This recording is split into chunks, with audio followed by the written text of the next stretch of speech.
Medofo, aha Adom TV. Na dwumadie we nkranhyensem.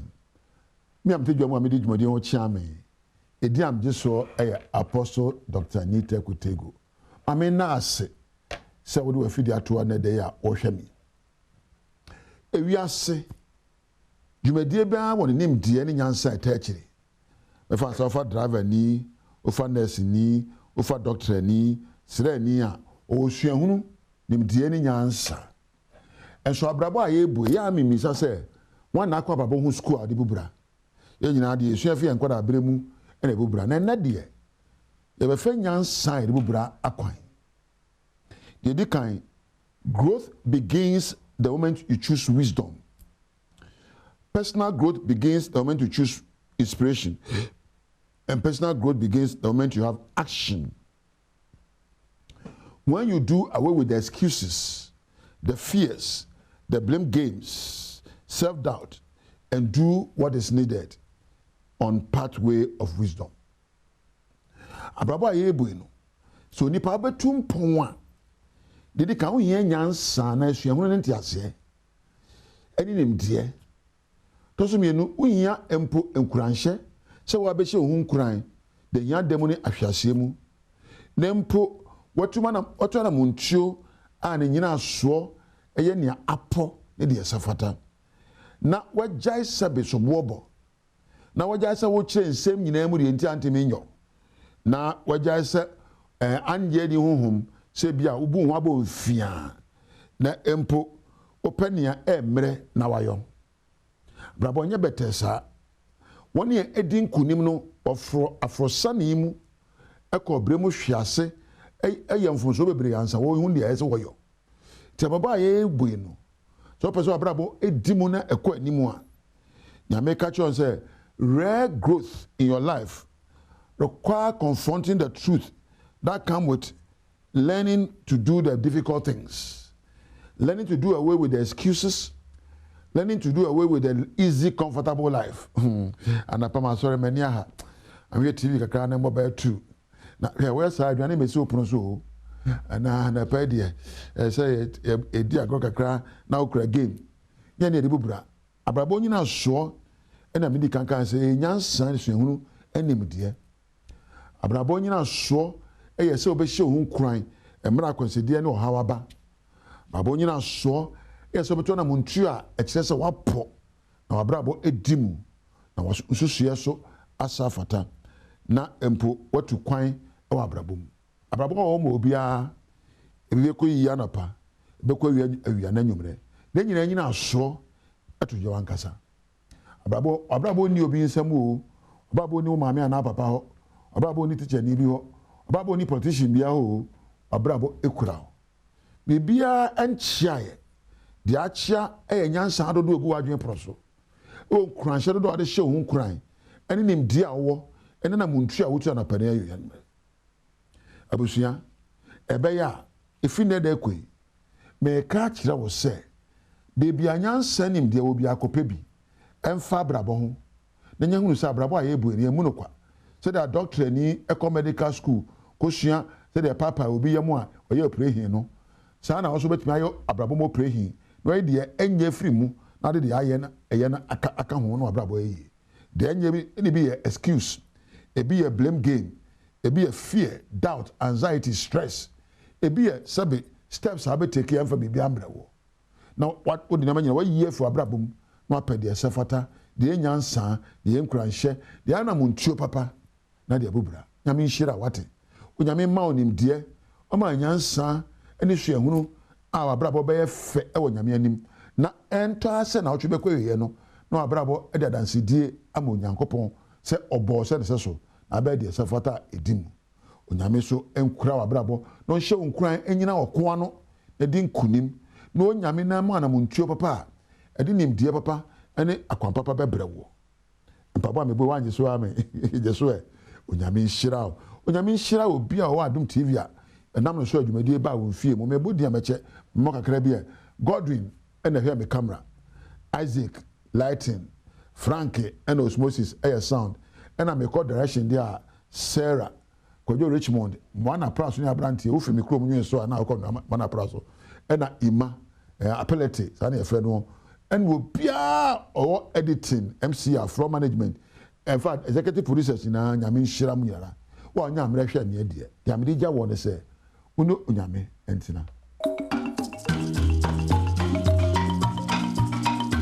Yamwakwa Benenso do Badwam TV Badwam so Apostle Dr. Nita Kotego Yedase and Kranshansem anopain samwasi no braso so tibie obetimi ahye live on Facebook /Adom TV Extra Go TV 119 DSTV 280 uko YouTuber search Adom TV 2 na kwadomonline.com semine semafoforo bi ewo ho medi afia amankwa tamaklo afia ni de mienhye ensem no ase Edward Husam Kasia Bebo May wo Accra Newtown dan bia yensi nwie yi a yesi asukufo ne komo ne du ne kwasia da asori bi nso ekohokọ ya asori obi anka bi anhyemu nim de esiye dan no adwiri egu adehye yi eso a ne ekoso ewo ho ebie no ye security mana na ogwo sabre no some odi tudwa eni when I second so amenu man didn't yakwa because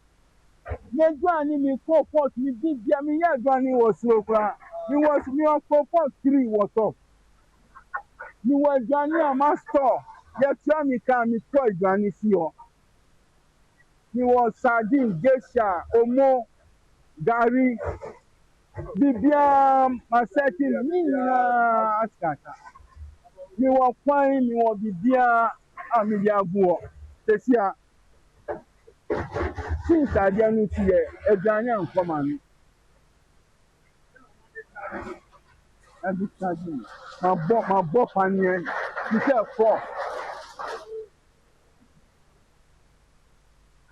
My boss and you said 4.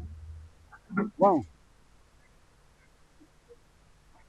So get fund based in Noah, almost 60 from 2011. Almost what Bubu before.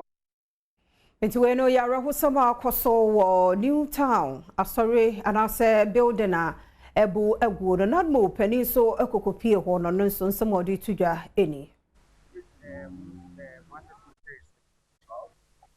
oka se nadmo assessment se bibisa si a enye obakofo nkwa na ye ho adwuma eye a group of agencies a ye nyina ye etorenche ho adwuma na ye nyina ya behyiam na yede adwen abom etni asiano entem saa pepepe na si eme asem ni si em se ye nyina ye ba se nad mobile bi 48 engineers ba bi obehwa adikanfo ni dikan baaye operation staff ni adade on be ye adwuma abra empinfo nso ye wa echi a ye organize equipment na adade ehia se omudi ba beboa ama ade no aye ntemamaye enti yeboabo asade na ye ansa na ye nyina ye bae including interior minister ne chief fire officer obi aba ha bi na dia kwesini se no nipa na omowo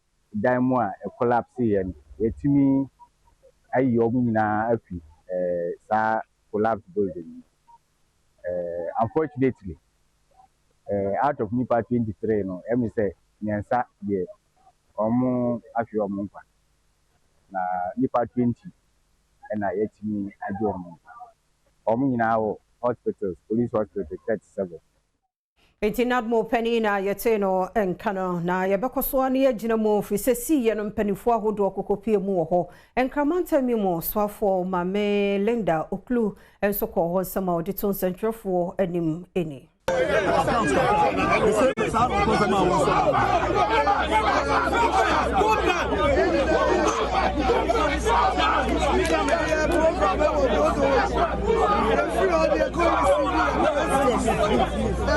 My sister, go back! Go back! My sister!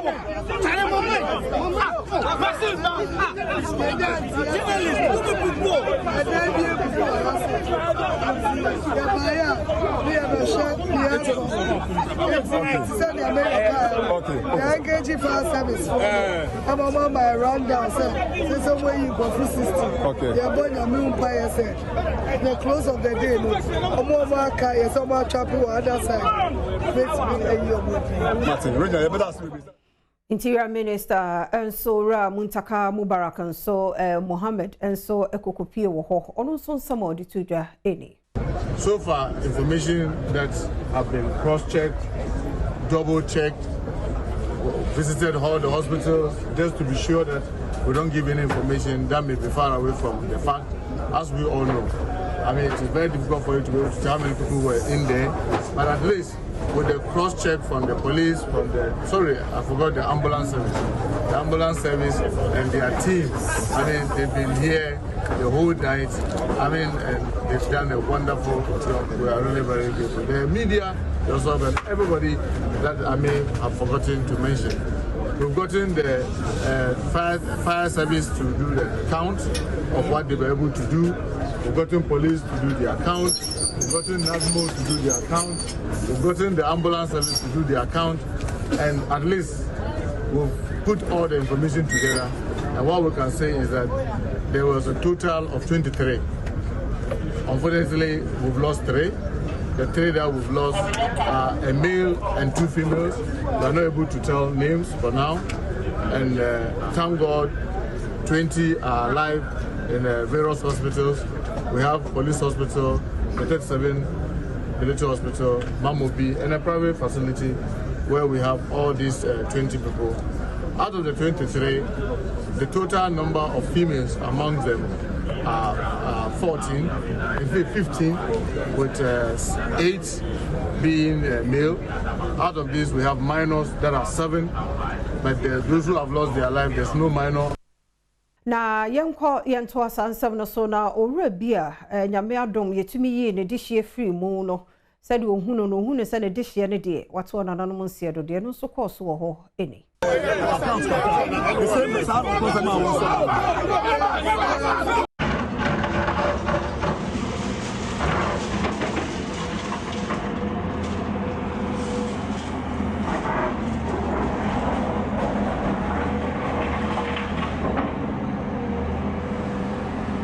She said a dino Abrosino said the Bibia perform but Ansana baby.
other factors are known to the building caved in the fourth story.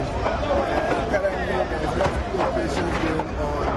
The Ghana Police Services, usually represented here with the Ghana Fire Service and not, but we are helpless at some point because. Any pebby every one. Me bacho yeti bibisa. Motse ya na se mode mani ehu ye. Ye de no hu. Nipa sen. Nipa means na ye hu for.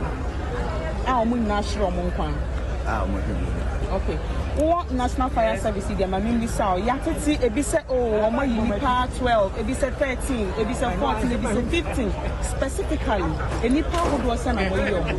Me bacho ye nipa dunum. Emi di ambulance for Emma Mosu de call nearby hospitals. Yes. Tipa show your buyer and the pardon to rescue. Okay. National Fire Service. Okay. And the rescue. Fire Service dey ma mimbi sa ya tete ebi se omo yi nipa 12, ebi se 13, ebi se 14, ebi se 15 specifically. Any part of do se na mo yi omo. Me bacho ye nipa dunum. Emi di ambulance for Emma Mosu de call nearby hospitals. Yes. Tipa show your buyer and the pardon to rescue. Okay. National Fire Service. Okay. And the rescue. Okay. Be 1 hour ago, ni some last.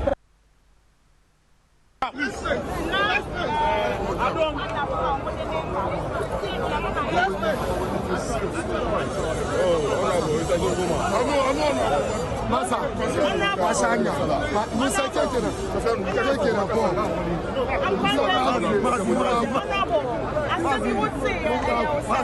say the moment interview.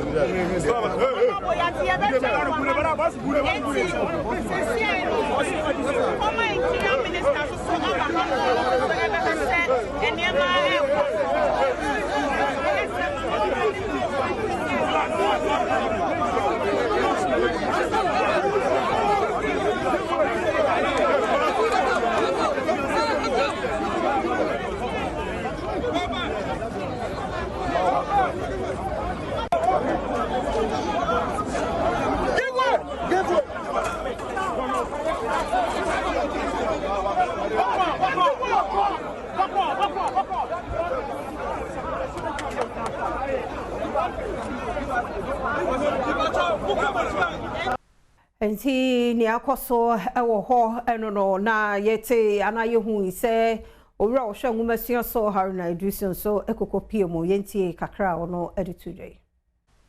There is other factors are known to the building caved in the fourth story. Currently, there's rescue operations going on. The Ghana Police Services, usually represented here with the Ghana Fire Service and not, but we are helpless at some point because. Tiora Haruna Idrison no ana dwuni nyina no na mpanifue won mo ho abofro kuma yeyi no chese onim hwe yenhwemra.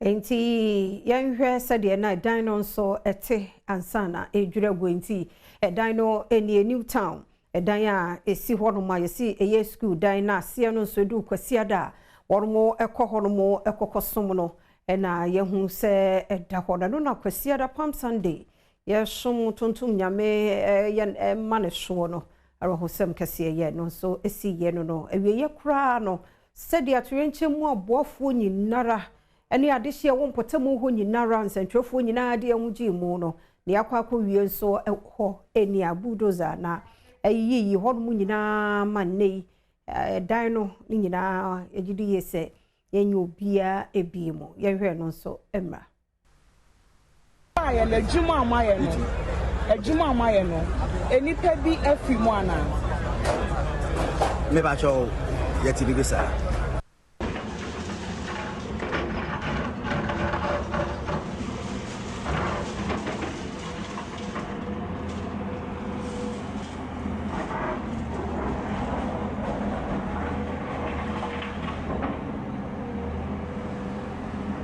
say the Edino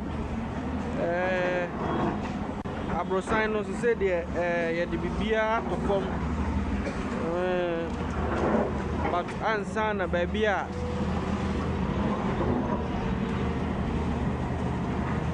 Excavator no ebejina bia no yenya no so na yemfa kase ne o ensi na se nane tichio no ejina yenura ebe no miensem honom na sawe ho se mesi ye bepema homachin afei ena niema atumi atadin wona eprewrade ema ne nsaso onso enam awrehosem wemu afrimu rade nye abusua no rechechefo keji wona nkasa ayekrado be me na no pay be mo ache bayoso ene ne ko Tetemu no. Sa Yaminti ebeye. Ye ayefa no. That's it. Adaroma agudie munsem. Oze wan yakopon brepa. And I own is that. I mean other things and caution. Saying I am pie boy bi kura ho a obusu siesie. It's a fiade a uchre ya gina we. Na unhu zade Yase ayi district no kura ekọ wone ye. Se homo bia nyusu ho. Just say no ahu ya na ya won pese obekeka but se won na di kan ba adai na nipa no ba na nipa na ndi an crowd ni bibia nim en kwasi say nipa nso afa strategy onim say ye be try stop work wo ho a e kire say assembly no nti wono a individual no akra no akofa pen kokko no atwa stop work enti say mpanifo na etwam ko munim say ya be ye ho adwuma dada say stop work na muda so na mutimu se see no yentimin kansi studia pa but 8 to MC ya or district ha and it confirm me say like 2 weeks ago or so onu aba ha no se ya ni eja be ye kware nya bo ni biwie ni areho pa ejwa ori ato aso na me ano kola papa ba kukra de chese wo hu de onye ne ho first ne boy ne ba wose ne first born wuti ekura say o immigration officer so wonima police station chese ba men to me emo ye o yes ne nyame kura ne eda na se because kwesi ade abu abu so dust enu kura betumi akun pe awasa won wodi wo ho a yeyi ebinum a wo mote ase now shawana adigu so now she inside and even rescue team no cry yen residents no cry on say base ya yen na pese ya boa wan hwa yes ya boa cry rather no ye ko se ham no na nsu ni nyina mu awrade age moma edin kwesi edin ana areho ejeshi nsu oyiri adan ebu some of things here ye cause you yeah because this way there if you as an dan style no as a digina of dada heading esise ya afeni ye be analyze ni ye be kasa no komo ye bidia na next be fraba ni asan ye no a ya twene ni akoya foforo le o mi enfa ne ma papa ensi dan na sapa se ni pat se ne baby innocent souls osum ni nyame na dan adwiregu o mo so de we obaka say ne nyame ufie dem mponi o ndi wan consider we sa na bi mbadwen o ne mo ya mana duma ye den so den dan we you adawma da fefem atia ma me nto aso ne adia sabre toss no pai adwala no pai asa pirates but now o hwe de ekoso Black Stars camp the ko hwe de ekoso ya na man so friendly games how do basoa na actually kufu na yade padi bo Pablo Waima o me producers keju ran kasani Eric Asidu bori be hyase na yere fi Austria and Ghana game no na Ghana be wo boro banano and Austria for no che ye ho adwuma numpa ma Ghana need da hokre asane be ko other and 7-4 for match no de e ban wo no yen ko kai ho kakra nhwe ha o mo che ye no ye no na de ko so Ghana game they mo and yeah say and now 6:45 Ghana and team in Germany best at was the ahead of the game Koto to do kasana and someone say we analyze the game ye papa say there will be an improvement in the game Barcelona. Okay, we've been here since Saturday now. We surely had a lot of things to analyze after the last game, which was a big blow for us, to be honest. Towards our last preparation to the last World Cup 2022, I think We had also friendly games against Switzerland, for example, which we beat 2-0. And we were actually very, very optimistic to at least have a good game. But after the first half and, let's say 2 unnecessary goals, we really fell apart. So we had a lot of things to talk through, analyze through, and but surely, even though we will face even a stronger opponent, we are very, very optimistic that we can handle the situation. In the past, we had even worse situation with, for example, not qualifying for the AFCON. We came back very, very strong, and I tried to remind the boys on that. Like I said, we talked a lot. We agreed on a lot of things which we have to do better, especially for this game. And we're here now. We're ready. This is our last training. We try to prepare the last things, and looking forward for tomorrow. Right, to add there, no, Chimo say, Jidisa Ghana be ready for a game Barcelona. Live commentary at Adom FM and the some FM soon to cash and our family. There's a lot. The same brain and pay a press conference. Nasi and some get to cry. Sabre joining me, Australian German Boga, Mr. Kwaku obeying Ultimo say yes. Brandy attach it down base. And I'll pay ultimate come Wakwa Baby Jam so Mr. Andy obeying Maestro. What was you na? Unmute your home, mommy. Unmute your home. 1, 2, 3, 4. 1, 2. Unmute. Oh, my microphone be down. Oh, my dear, be a same mumia so. Unmute. Me unmute now. 1, 2. Still. Okay. 1, 2. Oh, Tete. Oh, Mo, ye. Well, one in Casava Benamene, Power Maestro, and come live on Adom TV. I see a touch base or a camp of the Black Stars near how ready Ghana ahead of the game against Germany. Shannon, so, mommy, next year, the course over the weekend, what damn and I send so bad brown. So, we Black Stars, no, and over the weekend, the Canadian Premier League is also on. Let me dear my money, Bray, Gold Stars, and Yabray. One edgy league in a fee. I know bad in Pania, now, go back to Maestro. Yes, Papa, what's the mega? Oh, Tete. May hi. 18, 19, 20. 18, 19, 20. Just say, Obi Maso, just say, 2 days spend our color to say. Bra, where da no. Hey. Wow. When I was over far Austrian kakra na fe we aba be wo press conference and be brere so and how ready Ghana here. Then I also come. Very well. Eric, mame enchao na mencha webo production team, mencha the management of the multimedia group, Abdullah Audu. And I feel Samuel Kwadadi Renchi and all the guys are more the multimedia group. Quite almost fast with Jaya Quine. Back here this trip, it's been so wonderful. Now, yesterday over from Ghana on Thursday, and EBPMO or Austria. Said they will use friendly matches, and they are very critical for the preparation. They called the Mundial. Germany and also US of Canada and Mexico. And then who be here as a EBD team nechi. You touchy base in a year not be a kama team camp na bibia fine any jail until that issue of a theft case reported as a team a year Kwesi Sibo and a jiku more reported phones are omo hotel and no more.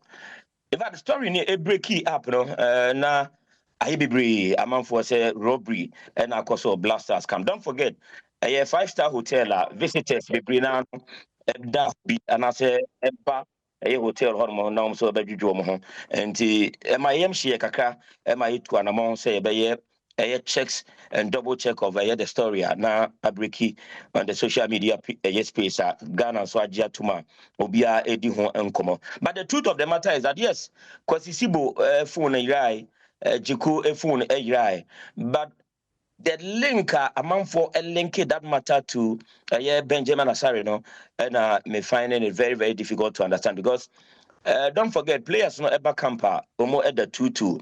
Kwasisibo any Jiku almo phone say none of these players ne Benjamin Asare edda ne demo enti ye piam penifo ebisa penifo na penifo chese mo the authorities of the hotel ete na sadly penifo ma mo te say the CCTV cameras say wo hotel hotel hono eni nyina enye adwuma enti mo anya video footages of wine in particular, and I said baby potia. It could be a misplaced your phone, and then so a link to Benjamin Asare and Penfoche said, "Oma condemn that particular story. Omo taking a high na omo etimi ababontin clearly to vindicate that young boy. Now, wouldn't say such a story, but." Na udin ya tied to it say phone a ira or camp and now say sika ira or camp na yewo Eric in the fire. Me sure say we nipa. Yeah, they are very affected. And Benjamin Asare from that time of the story, no, now I am very, very down. Papa. Meroka say, if you know Mabontine with an official statement on the matter, because Omo HSOMO train the reporter, the police and the hotel authorities, no. At the Bemo Mansana official, Oma Babontine. But met me a kind of people, Adam said, you didn't come inside the players, you didn't come with our plugs in the corridors of the FA. And now said the plugs are more the technical team of the Black Stars. So we are Benjamin Asare. And then say Apokabi and I say Kokabi blasters come. I find the story say very, very disheartening. Wrong from the part of some of our colleagues in the business app. I reported now destroy the image of that young boy. Why a prospect to us. If I didn't and I said before I many Benjamin didn't come sharing crime and also catch him. So ono shada ma social media no esa inti ni focus ina no in game na ye bono eno na ye ni focus bibia ye kama. Fast forward the game against Australia no there and also ebabi we na ye game no and stories upon stories on fuodi the camp and I'm say tell me be who official be who Black Stars management committee member be who ebia school member bia no na they are in the Russia meetings upon meetings and they are there course just because of the performance on that day Abrayane Australia for them at the airball. Now, Eric, the bottom line is that and yet the humiliating 5-1 defeat team Ninyae and a man for a year worried and pen for a year worried. Name a quanya ye fast so I lose to Australia by 5-1 no and a worrying situation for management members of the Black Stars, including the FA president, any top officials of the FA. Adam says a chief for Bekaya. Head coach Otuado, when you all the backing I was a coach Bia Enya, say Yamao a year a Juma as a Black Stars head coach for 2 good years. Na Yamao free world. Now even in the qualifiers of boy daji extra players scout and Ghana for regime said this time around enquire say Otuado in the first coming no you a different Black Stars setup prepare for the World Cup na you big chinemu na yen to me amfa koto anyenkwanya Australia for no egu ye masitano a worrying state pa the authorities of the FA na meetings upon meetings and so but just a quick one. Now, I'm chipping in. Said, the Australian national team no channel. Not clearly, you be who said that particular game no na ebe exposing and Black Stars pa because over the years what follow Australia team ni pa Ralph Radnick abeji team no. The last 16 years, team no defeated home ground to that. But Papa Ibeji team no what Tony Boase blended a lot of experienced guys and what bringing a lot of young boys up. More composure, more talent, and also Ewosro and Yabeshe Austrian team. No, and it's share the full setup of the Austrian national team. Apart from Sobebo, Ebia Marco, Anatovic, Obebo, Alaba, Obebo Danso, and Ebia the Nigerian Albania a debut in Yagono. Almost known a top-notch players be our hormone. But coach Rankasa, a title, no said, what the professor of coaching in a year Austrano, or the day zona marking a buyer, what clearly. That is why after a year the game, the press conference, no, was see coach Bia Nekuta, the Black Stars team now, can results, no. And yeah, a bit to me assistant because over the years, watch Germany a channel, watch France a channel, watch Switzerland a channel. In fact, watch the powerhouses in European football. And the meeting Ghana, no one fan say a tough a task for them. And humility and so. And but meetings no back to it, no, and pen for conclusion, you know, said, say, ye team, ye name dadano, and a boy, and a din kugusa crada, and yadia. And Kabe Hadne can say, but Abra Auto Ammo Assurance, Ama Yachmia augmented team. No, don't forget this particular call up. No, in your 4 debutant, no mobile augmented team. No, Nabi also etimi akwe. But with all these debutants, ne preparation na Otuadwa, you know, when to me I mark the tactics of a rough what the and I said, Dano, I will give my your boy a very worrying situation. Na mpenifo asha say edin komo I recommend me confirm e dia cho say the live wire or lifeline for Otuado a de game ye ne Germany ebebo ewo the arena ene e Stuttgart no say enioma answer sampa dia utie enkomo a ekoso come and the series of meetings are mpenifo here any discussions are omo eye dia na je say kusi koda ahwa this World Cup no Otuado to me enye the head coach of the senior national team Mfayenko. Amidst the issues that are befalling yendada. Don't forget the last time the president of the Ghana Football Association, Kurt Yeso 18 Komo on the Ultimate Sports Show. Oh, beside Ghana for say ya been crying saying a dear na yepe a man for free said Dano crowd yan surumwa and ka the answer or can already so because the argument they say what will be the basis they say yadi Saki Otuado because Otu edia boki through the qualifiers a qualify into the Mundial. And Ghana for the namope World Cup namope and say coach net me I'm managing team no about all these strong qualifiers. No what me are qualified here. I don't know what say yes second. But I think say that statement that president of the federation here, you know, the same statement has done on him today because the performance at team no done against Austria no not just say a 0/100 would ye be the weakest team ever Ghana team put together for any other major tournament, be it AFCON, be it the World Cup, no, this particular strange side no, of our current Black Stars, no, one of the weakest team at Yensa Etimia Akan.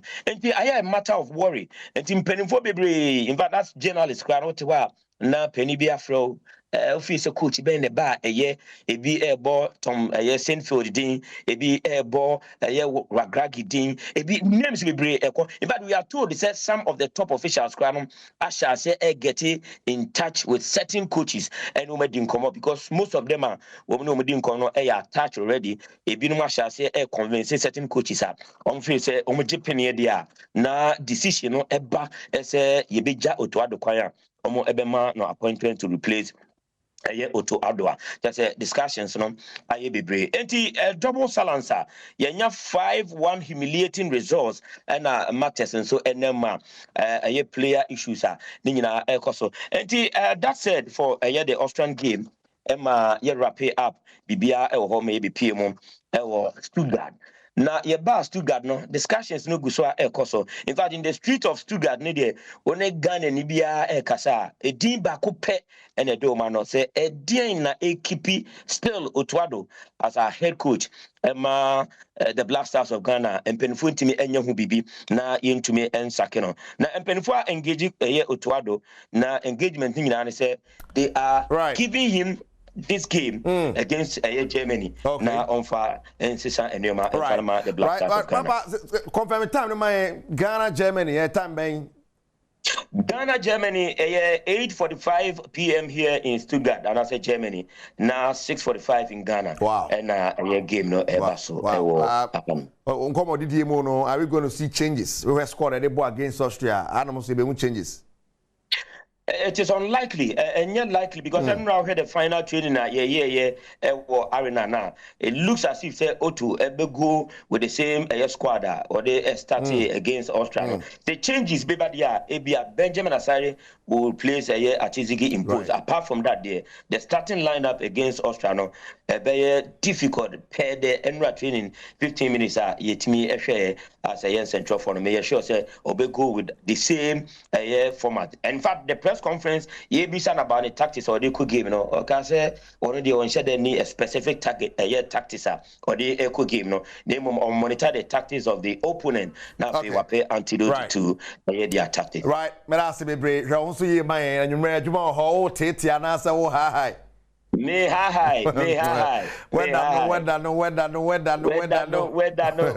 right, let's take That's a quite be maestro, no, and Ojemo will be my so Germany, and then you 6:45, and as a game on Basso Channel, South Family. As I never corner Okopimo, what a Ghanaian Premier League match 27, and other folks are draw.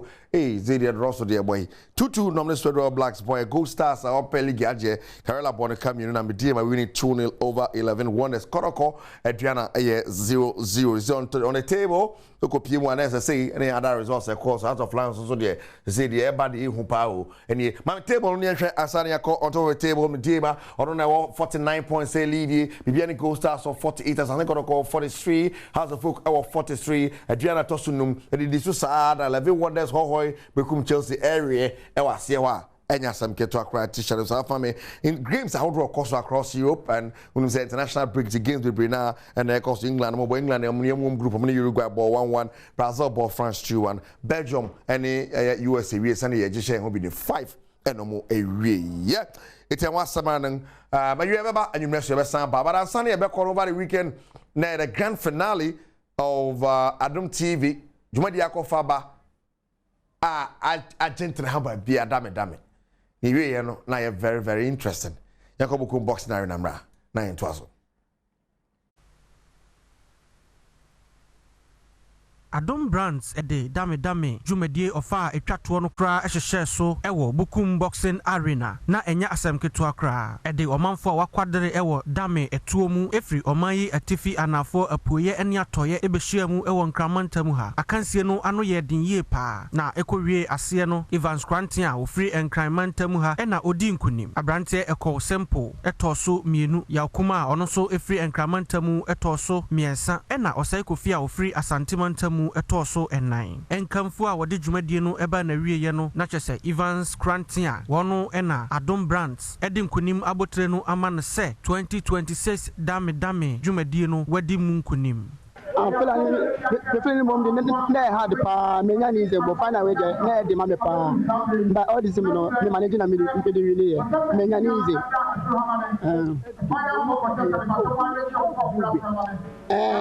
we start no na say me underrating is say the baby me need na ma fan is but later na me hu say no get do ma se pa say na me show mo na dey bia no mo cause mo ya sa competition says I'm a coming no do ma se na me show mo and pa me bon say na mo ma mo patente na mo du bo am na every year.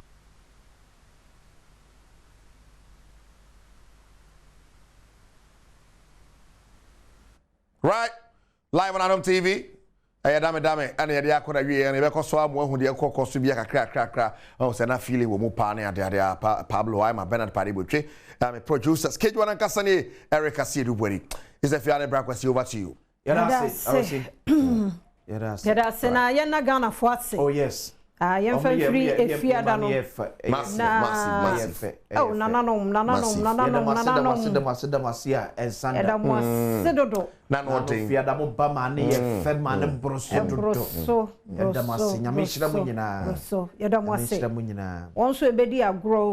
Troops are who do no.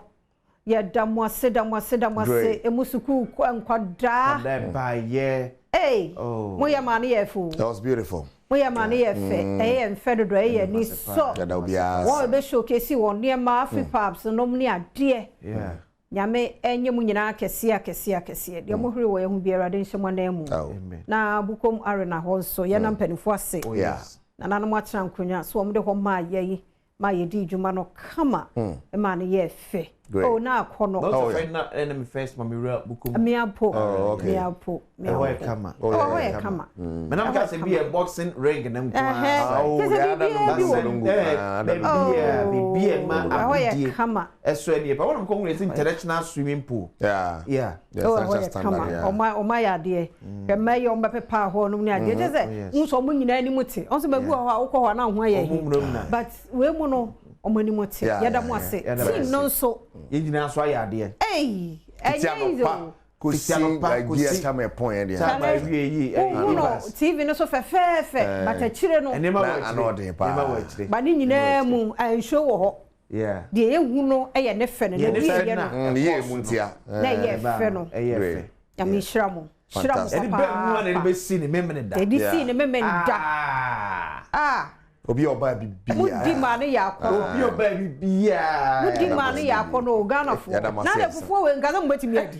fufuo ya wa bakon kakra na nso odo no nti mo ba be di ma ne ye fe ayo we su mu akese ne nkuma na nketo a ya mi hira mo ba so na mo ne family no na e ba mo ya ma ne ye fo ya sponsors papa bi papa Aba. So okoba ni emphasize no nso wa o. Sele ka oya dia ba ka be ko ba bia. Bia coordinator so. I said Jamende. Say so no gina ho. Jamende. Nyame nyam nyina akese ma ye. Nyam akese. Yes, sponsors nyina ya da mase. Super. Na me ya na mko hu ayi tasty tom for. Na me eti wo fumba wo fufu. Ana e jollof ye ba bi. Nyame hira mu nyina ma ye yi. Toba for no restaurant for. No brand mo da. This company on my gas, this geogas. Very solid. Nyame hira mu ye be list no. Ya mu nyina ya artist nso amu ba. So well. Just bless. Joyce Keche. You know, omo nyina ya de. And incoming foi. Incoming for man be bia. Band ne de wo. And go for me so ni Sunday besai. On from say. George band boy nana. No. If I come on nyame atom na next year for gym. Yeah, can mentie na keke wo de wa bra bi hero dance crew. Yeah. Mom da say spring bi na yi show mu. E mu so ka tom say ye mo nyina stage na we so mu nyina on be boosted. What do you say? Wow. Ghana for dona no day. Nana ke do dona na ebe wiem na ewie ayi match ya asomdwe mu. Ene say ya no mu. Ade be see ye. Ba ni nyina mu no ya appreciate mo. Ya appreciate mo pa. Nyame hira mo. OPD.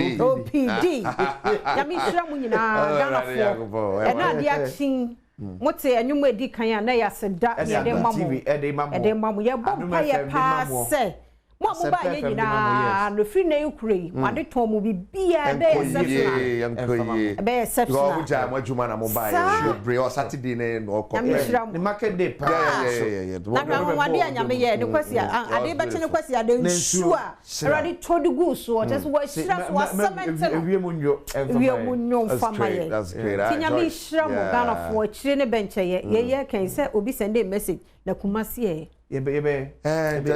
inshira be ye na ye yakọ na support ye di akira region nyina obi abaka ye bo nyame mpa ye sa hoden ne support ne beba eno de nkanye problem see ye ba ho aban de nye problem na fa me kọ no na hoden ne support no ti see nya bra ba bia ye beba mamu ashoke mo nti ye damu ase beautiful Joyce na say asane de ebi mo wo mu din ya ne mu yeje emre wono kra ma chance no papa bro subutu ye do papa bro na papa ko aw krabi asade so jim say onem so na etiti ni mre ma asade no pitel ebi mo energy level ye different energy no ye different oh ya na mo ya ma obi ada yo aba ma obi ada na yo aba ya mi shira oh no mo de me ni ba bia na ba bia ye de from start it will still remain to finish give them hajia me diabo ayo ana say bu what's that? I just get to any beer. I just I for na abo di bia. On the end DNA and one media.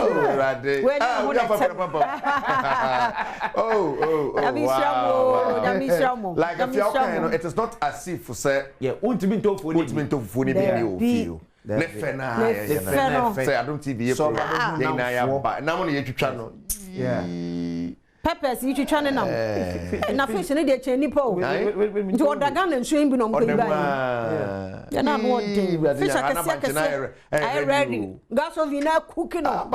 We musie bi e dey. We e organic. Nya chanchan bi o house bia. Here do na display. Now monitor because after cook no so span no o hwe say bia na see we want person bomb new gas for new gas okay by the gas. Oh that's especially the guas and Pepsodent, Ready Franco, Ready Vitamin C, Fruitelli, Tasty Tom, Oba Gary Mix, Imbus Herba.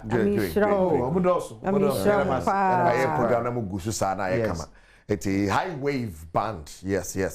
Beautiful. No, I know a thing. I feel we will be a person bepon. Konomo was so hard gasa. Now, yeah, starting fee Deba, dame, I have a full party. Up next. And so and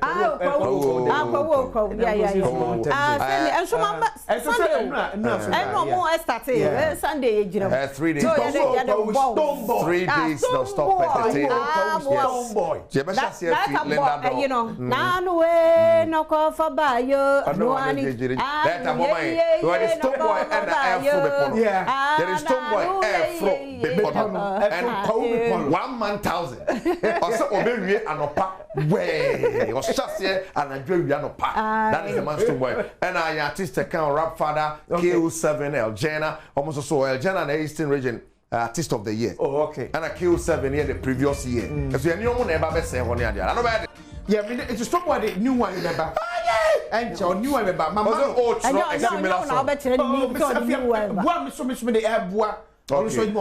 Okay. There's a remix. Okay. Yeah. And that part no, nyame adom. Me na ebe shem. Say makwa. So person me train me with me try mama. Oh yes. Remix no oh tro. Oh yes. It no who share Tomboy I will catch no. Okay. Tell you na ekoko. Oh yes. And then on to for the defendants. Say we really depend na continue. Say if you so Linda her live band dey trias ya wan say dia for no. Afro pon. Linda do ya wona no. Ha na afo na na memenda. Yes, I was in your night ready. Yeah, we knew it. I said, you are Petro. We are one of that.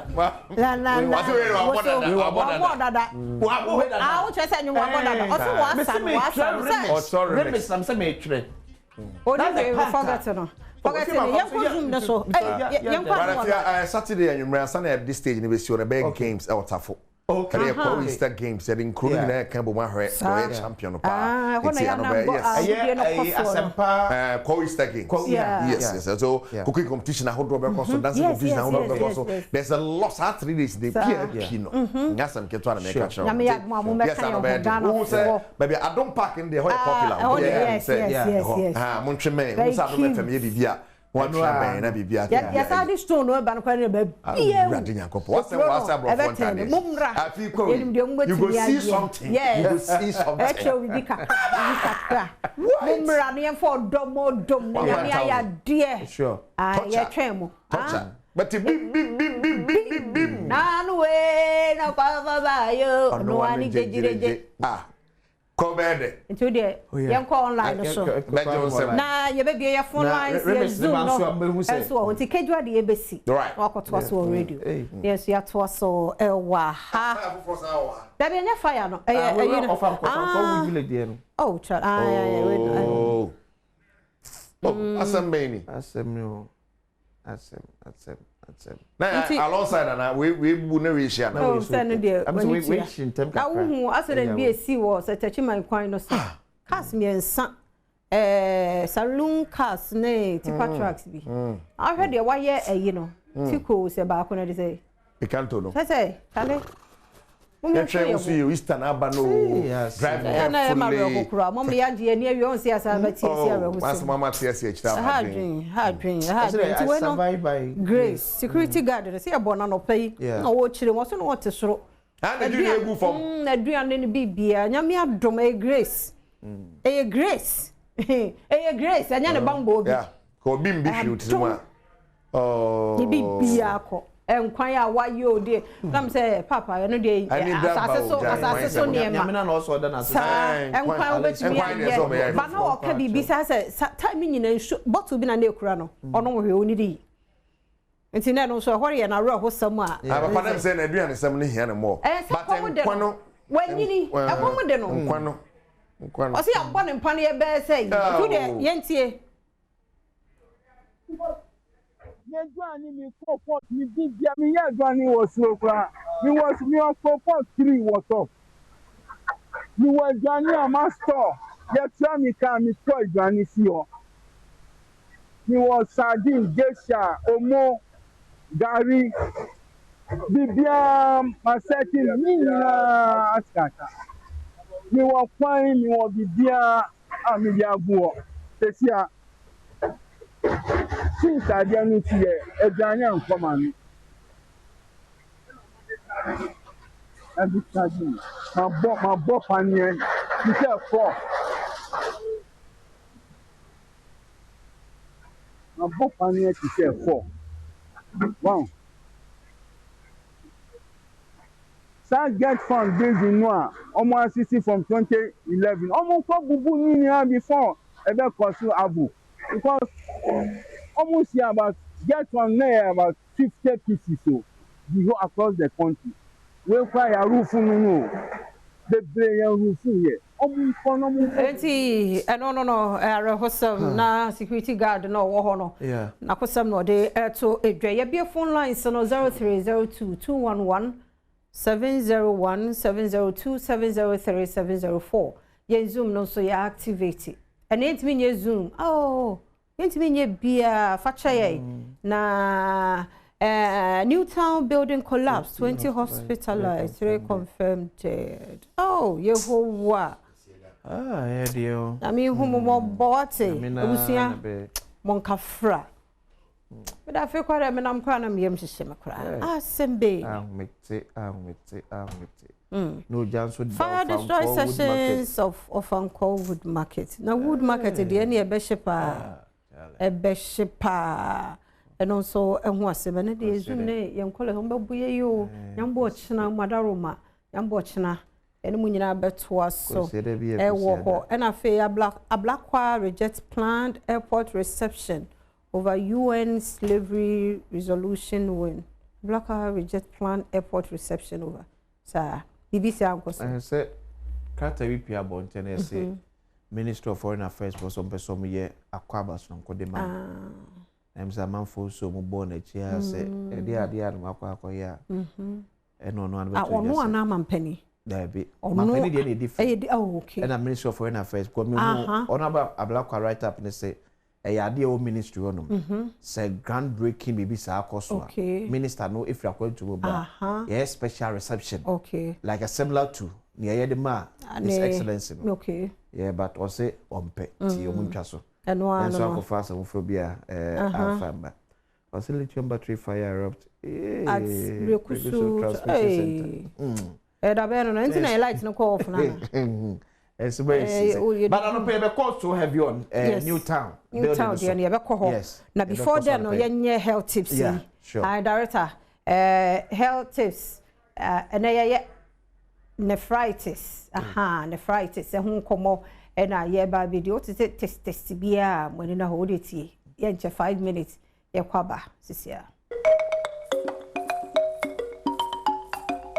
And then see what Badwam TV Badwam health tips. So now watching more ya baba kasa afa nephritis, kidney munya wano ebia.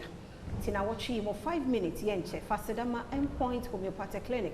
Edumako ya daromenti eni eni before dun komo. Ewa pomuden ho sem bia ya re bia hawadua eni endpoint en kasaniti true eni say this year Father's Day adechengwa. And we are going to be the doctor and Casa 0244 867068 and no pay. You're doctor do what? You need to do come on. Don't you more? As a day, now what you mostly a Casa nephritis. I know what a tough condition day. You might say, a Casa nephritis here, inflammation of the kidney. Na kidney yadie, yadie beer. amani mu so pa wo man mu. In fact, obehwa na wotwi mu ano, I think say be last week. Minister of Health at the statistics about 2 gas said, ye wu a nipa wu Ghana ha no a 40 to 45% is due to kidney conditions. It okay no, in fact me yam shame na nyam if you say e kwan a ene kidney yade no apagya no say bebre kura so no yemfa ho na ya na before come kosa yade mu ya na bebre adwen say so obi nya kidney yade a e so simple enya simple sa so kidney say kidney no afeli na wo say yedokoto dialysis so a first of all say tia say o kidney no moja a we hunam dua no nyina kidney ne sone moja ne so efin ensu a dɔɔso wo kidney mu nyina na balance ensu a ɛwɔ hunam dua no mu nyina ɛne na time boa yi fin free widiem ɛma ne ba abɔnten as Johnson na moja ɛwɔ hunam dua no mu no egina bɛsɛ 20 to 25 cups of blood na just sɛ wo pɛsɛ wo hwe moja ɛwɔ hunam dua no mu a ka wo fa na cap no a kenipa bia na yenni kura na yo be 20 to be 25 cups of blood na kidney no ya adwuma yi a every minute bia no kidney no filter be say half cup of blood so nti wo hwa enka within be say 1 hour no na kidney no moja na we wudie no mu nyina na kidney no afeta so dada ne ya kaso obi anya kidney failure na okwakoda dialysis so a enam say eye machine eso na wo so okwakoda nti no ye be ne 3 times in a week instead senka 1 hour don hwede bia nka kidney no eyi fin firi hunam dua ni mu no wo de eye 3 times in a week na 3 times in a week no adwuma bia ni ho a wo mu kidney yade no adwuma bia ni ho a wo be ya a wo ye adwuma 5 days wo adwuma wura betima ma wo 3 days say sa 3 days no fa ko machine so ne kokoda machine so na o ma o sa kwan se kokoda so mpokura no a na se ya wie mas bia akoye kidney transplant abusa ho se anya bia no se o kidney ni sai a o maame ebe yi ni kidney na ma wana o papa be yi ni di ama na o baby be yi ni di ama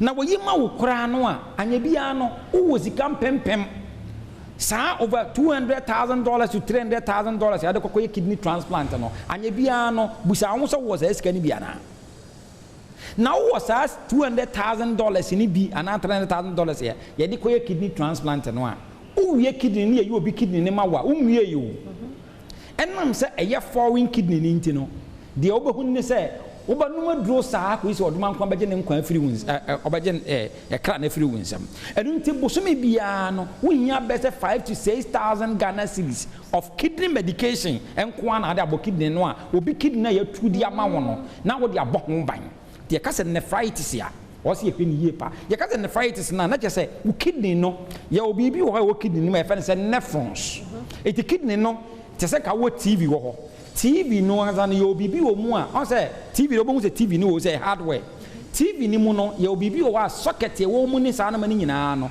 a eboa ma TV ni so no ene ye fe ne say in kidney ni mu ye fe ne say nephrons eno na sone ensuo ni chemical ni ya yi na wo ye moja ni mu nyina efi ni nyina na sone na sa nephrons no e inflame ana ehuhuru a na entimi nya adwuma a wo say ye filtration no say wo say ketimi sone yi so no moja so no entimi anye sa no a yes wanya medical condition bi e kan say nephritis enti na wotwe nyina enkomo a pese ye die ene sa yade no a ekofa kidney failure ya sa yade no ekofa chronic kidney failure ba be so ni pada sene ene ho nkomo e na ye die endpoint homeopathic clinic yade egwe ye guso ye free scanning enam say the kidney no si kum ni paninte no yes na wotwe nyina ye free scanning oba scanning ni free lab no 300 Ghana cedis yade bi how bia ba modern say obetima afre na yadi ho nkomo number na 0244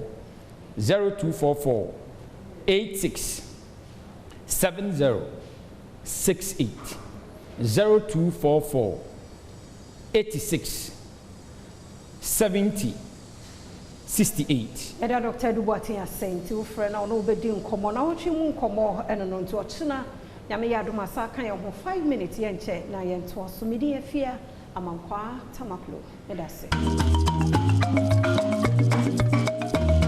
eda kwa ba bi me Adom TV Badwam na o hwe no Nephritis ehun komo na wotwi ye kasa de afa ho so tie bi 5 minutes hu say ya nche kura nti wochena nyame ya dum asabreko ya nso odaro ma no waka ye ho na yetimi ato so e de afiri bedru fiada no asuade bebre so far so good nyame hira mo say obi ehwe na pomuden hu nsem ye obia ye extra careful nyame hira mo ya doctor for papa bi and then for papa bi amotum hu asi wa bibia mo ka asem ne kire ye no yada mo ase for Dr. Duboatin it's a Father's Day we die goyi enye screen ne nko a o say chadie e de aka ho wa wakọ asoye ye ho ayaresabia ho akọje a yare a wo de koye ye hwe before any after say hu say difference ne clear uguso ne one mudins a wo so a wo ye bema chadie da ho twen ti nyame ya adom Father's Day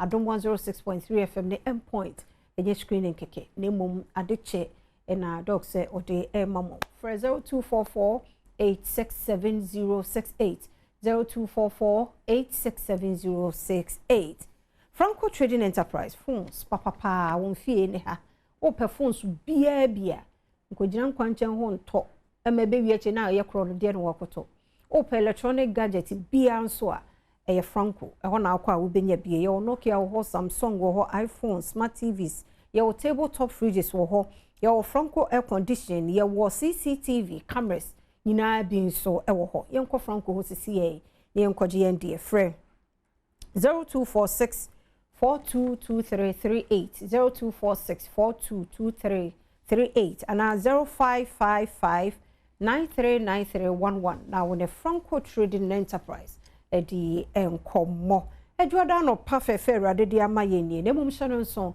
se Newtown edan na edwiri ye no mo amuhu nra mrantie ne mmaba ogina wona so Adom TV the bre ye ya machin anope ya make us omda so ginam my update ti kwasi enso ne another crew edikan ewo ho ni akoso asat 6 no news no mo de na kwabrensi aka kire ye se de ya ground bibia etumi abafo manya mi Adom ye beti an so bia ni ho biem bia nyapomuden ye dom kwaya sabia so far ni pamiensa na yese wono mo afiri marade fo mo kransi ti koso ma ne na ha asan na ye benya kwasi ni team no ye do mo so ebeba ne mu dwumadie se badwam no de se de yahyehye no saa na ye de ebramo me de afia amankwa tamaklo na Dr. Georgia Siama Junior ewa ha no pay dwada aba BMC4C liver specialist hospital ho no wo and all the ba be fem symptoms since so say liver ho te etochema ehun so ne te say complications e wo mu e de nti e wo say ye bo ye liver no ehun bai dog ye mo akwaba na bibia boho ba dia daruma da say nyame hwa pa no penso aye senkyere ne pa nyame nkoso anya okese onto nkwa na emma amen sister ye ka liver dien wo nipadua na kwam Sefia me da say na mefa we fidie kese so echia ohwefo na ya da o masese bre no omunyamre tie apomodensem o ka se me manage ye pa apomodensem de ani kwan se senia o nante kra na wotisi ye ka ho asem kakra intuni off so tie because and the cases are arising no asefem pa na ye wo cases bi wo ha oko school no na obe won si a kire book mu but and then you who physical anti mestre say yentie na afei so yema check up and kind of lifestyle in our part of the world no yem per checkups anti mestre now if you be a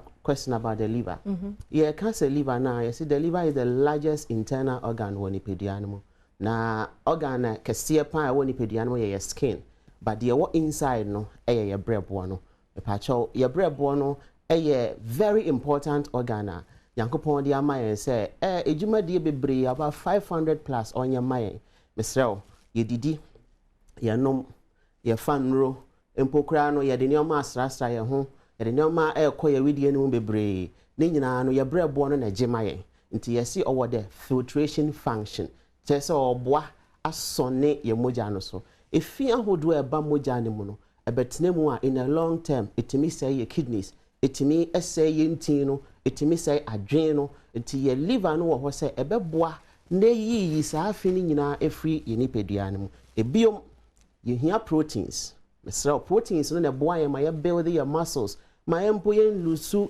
ye muscles no bebre ama yetimi enyi kama ye liver yi na boa e produce sa proteins ne maye enti ye hia no so obedi sa adwuma no amaye hwe nanse nkura de ye titititi ye ne ane aye di ene oma ye de frafra ene chemicals ahodo e won ndro mu ne de ka ho ekoye nipadua ne mu yankopon ama liver no special attention be a friend xenobiotic metabolism function obeyi fini nyina asonye so efiri nipadua ne mu nti ne ho hia se na ho oden no be kosoro na ho oden no eba fam a esai ema liver o kidney ankasa so bre etimi ma akoma na ankasa so ebre ebiom ye wonyema bi wo ho a ewo se efiri ye nipadua ne mu in the terms of your hormones ni ye ejuma wi a hormones na boa ye ma ya tenka ko ye growth be breba eye ejuma wi a wo se free your body ne mu ebi wo ha na etna body ne mu stress hormone tna body ne mu a etimi ema osaba etimi ema hypertension ba etimi ema intininya problem ebiom create me ma anxiety adwin ne mu yare depression hallucination ni nyina atimi ba yankopon aye se sa hormone no ye na ejuma wi a ye brebo no en metabolize no wi omfa ma ye kidney na kidney fa ma abonten temesrew liver no ntimi ni sa adwuma we a mental health be a problem ebiom kura no ye wo bia ye friend uric acid ye di proteins ni bebre a ye beans ye nam ni nyoma na break it down into its finest form ye uric acid ye liver no na ye sa owi a ozi onyin free body ni mu no fa ma ye kidney na kidney fa ma abonten in a form of urine ontumi nye sa pe uric acid no settle your joints itibo won se wokotodwe ona enso ano ne wonsa tiane nyina no na hohono na ehyehyew na ye oya na wonya gouty arthritis be pa chew pese obrebo na ho odin beba fom eba fom a entimi ndi sa adwuma we nyina enti wo skin no ho kekao efina build woni pedua ne mu entimi mfrim enti na ama ho kekao bebre na ama adwen no ebre kai se adwen ni hia moja na ekwa adwen no so yankopon ahyehye bibi e friend BBB blood brain barrier preventing microbes efi ne nioma ammonia ye we se be ko ho nanso saliva ne ni ahoden ye de be convert e destroy we nyina ekwa adwen ni mu ema enna eho ye den ema oye fatigue bibi kakra na wabre anemia de bia onko a moja so te ye we be a friend Melena okọ sebi be so a o stool no ye very dark o urine no so ye very dark because of liver and intimidation adwumani ye mesraw bilirubin ye waster eno na say explain the organs ahodo no e produce the your friend red blood cells ni wi a e wo say free body ni mu ye kidney ye liver and e boa e meyi sa the free body ni mu entimi anya sa pe na abeset wo weni no so na wenya yellowness of the eye ntina ye say wo jaundice mesraw bomodin ase obemma wo liver na ho odin akosoro se na ho odin na ekosoro na wo kenyan no with special medication na wo hwe de wo se wudi esanse se wanye sa in a long term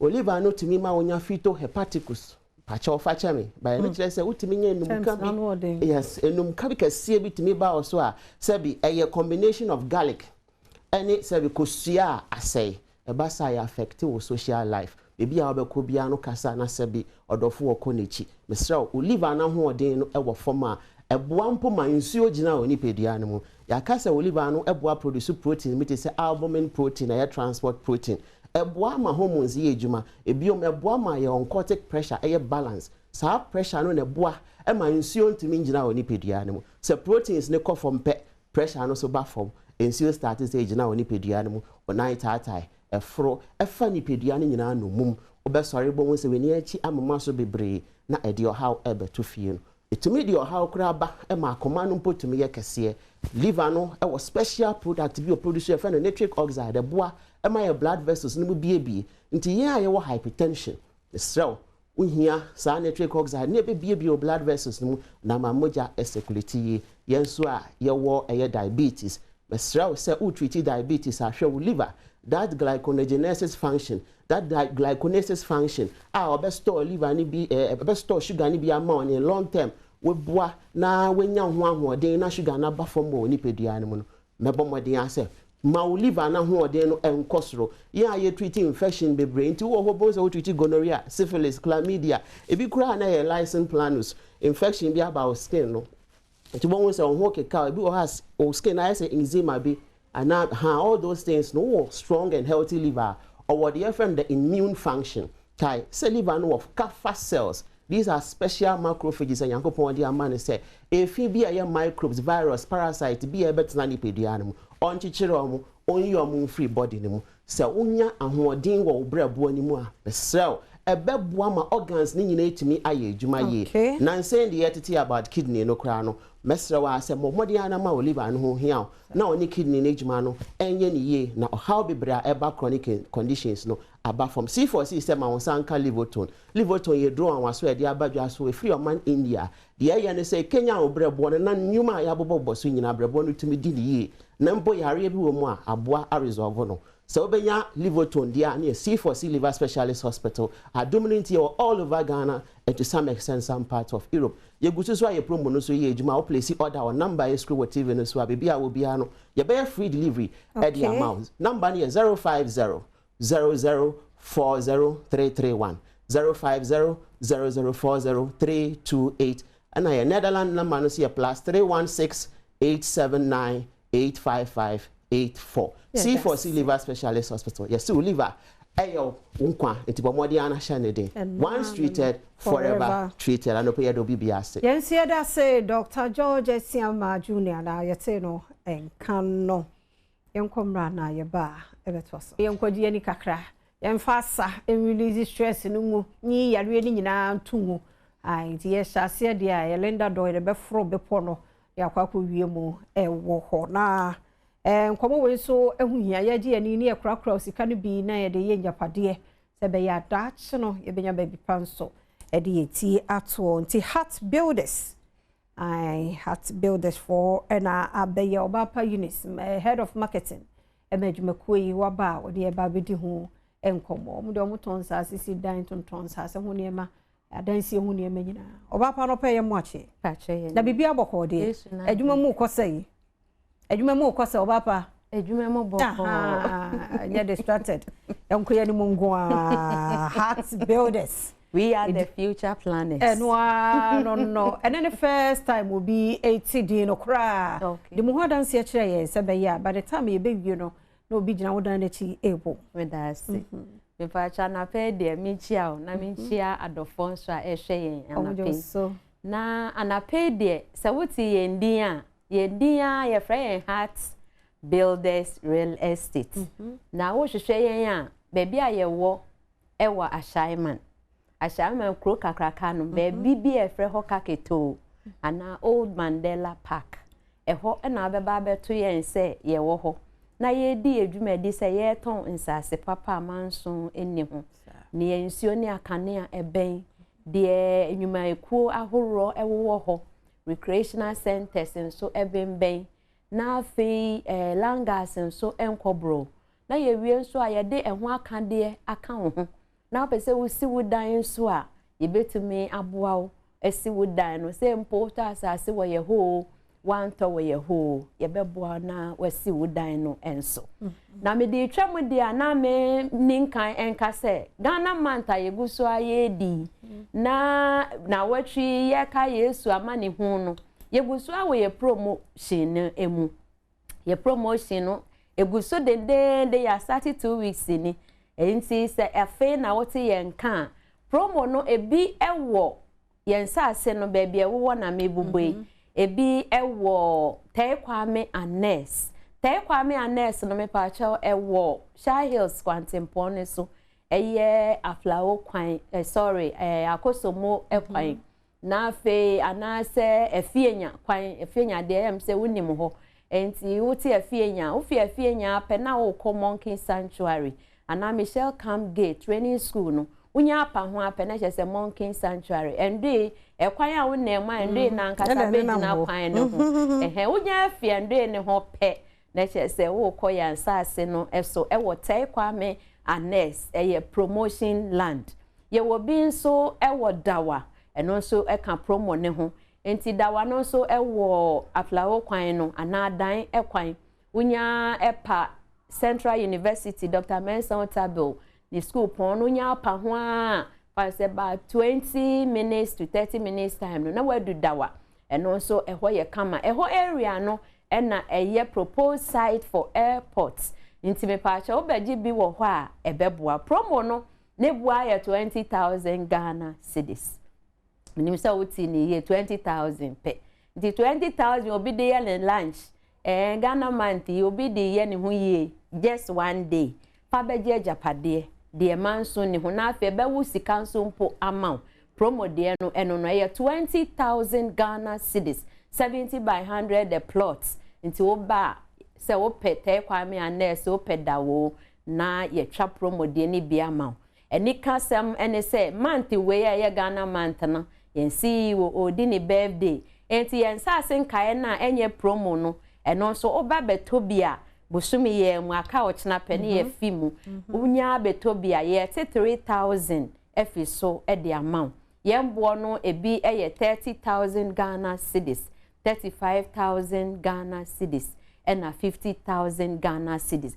Me fa your numbers and to drama mutie yen so motimi apeke na mafre your numbers abetimi afre yen e wo so wo be bia social media platforms so benya yen no e 0540 226 276 0540 226 276 and 0593 266 612 0593 266 612 Monfra yen gidigidi sisi a na monbeji promo land ye land no ebi wo Shy Hills no ye wona hodro be ye miensa enan ewo ho ne ye wo bi wo ningo pram ye wo bi ewo Chopoli so wenim Chopoli e ho na ye proposed site for airport no eben dawa eben ningo pram ningo pram de no eben ningo secondary technical school ene ne de animoshara e wo kwan ho main road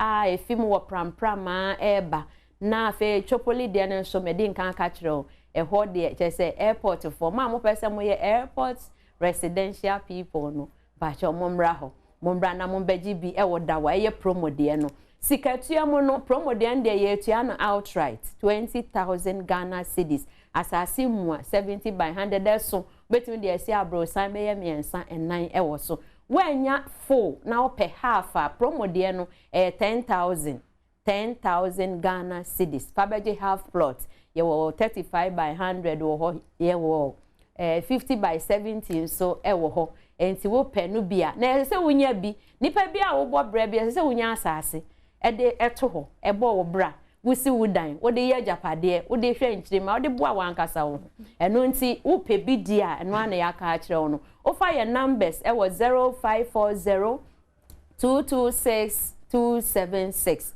and 0593 266 612 na ofa pe ma mo hwe yen nyam betimi afa na ma frɛ yen se Facebook na wo pe o se Instagram o TikTok o mpacha no de onya agba koma ka ho a Heart Builders ne so beto aso amount na nkomo bi apese oni yedi no na woni yen edi ye wie asase na na kyese ye kɔ ye ho nneoma ye wo nneoma ye tonton eye building materials inti de wo pe no me pacha o frɛ yen no aka se wo pe we ye wo polytanks ye wo anwea emoba ene cement ene nneoma aka udisi dan a ebeyeye eni kansam ne se eno so yetimi free wo free ni kakra te se wo free asase wa benya japade wa benya ho nneoma yen size na nneoma ne wo ho no so ben asase no enti wo ta transportation no e wo fom nya de ye o ha okra na ye de akwa akogu ho e de ama eno enti wo pe edan si ebesi wo dan so amawa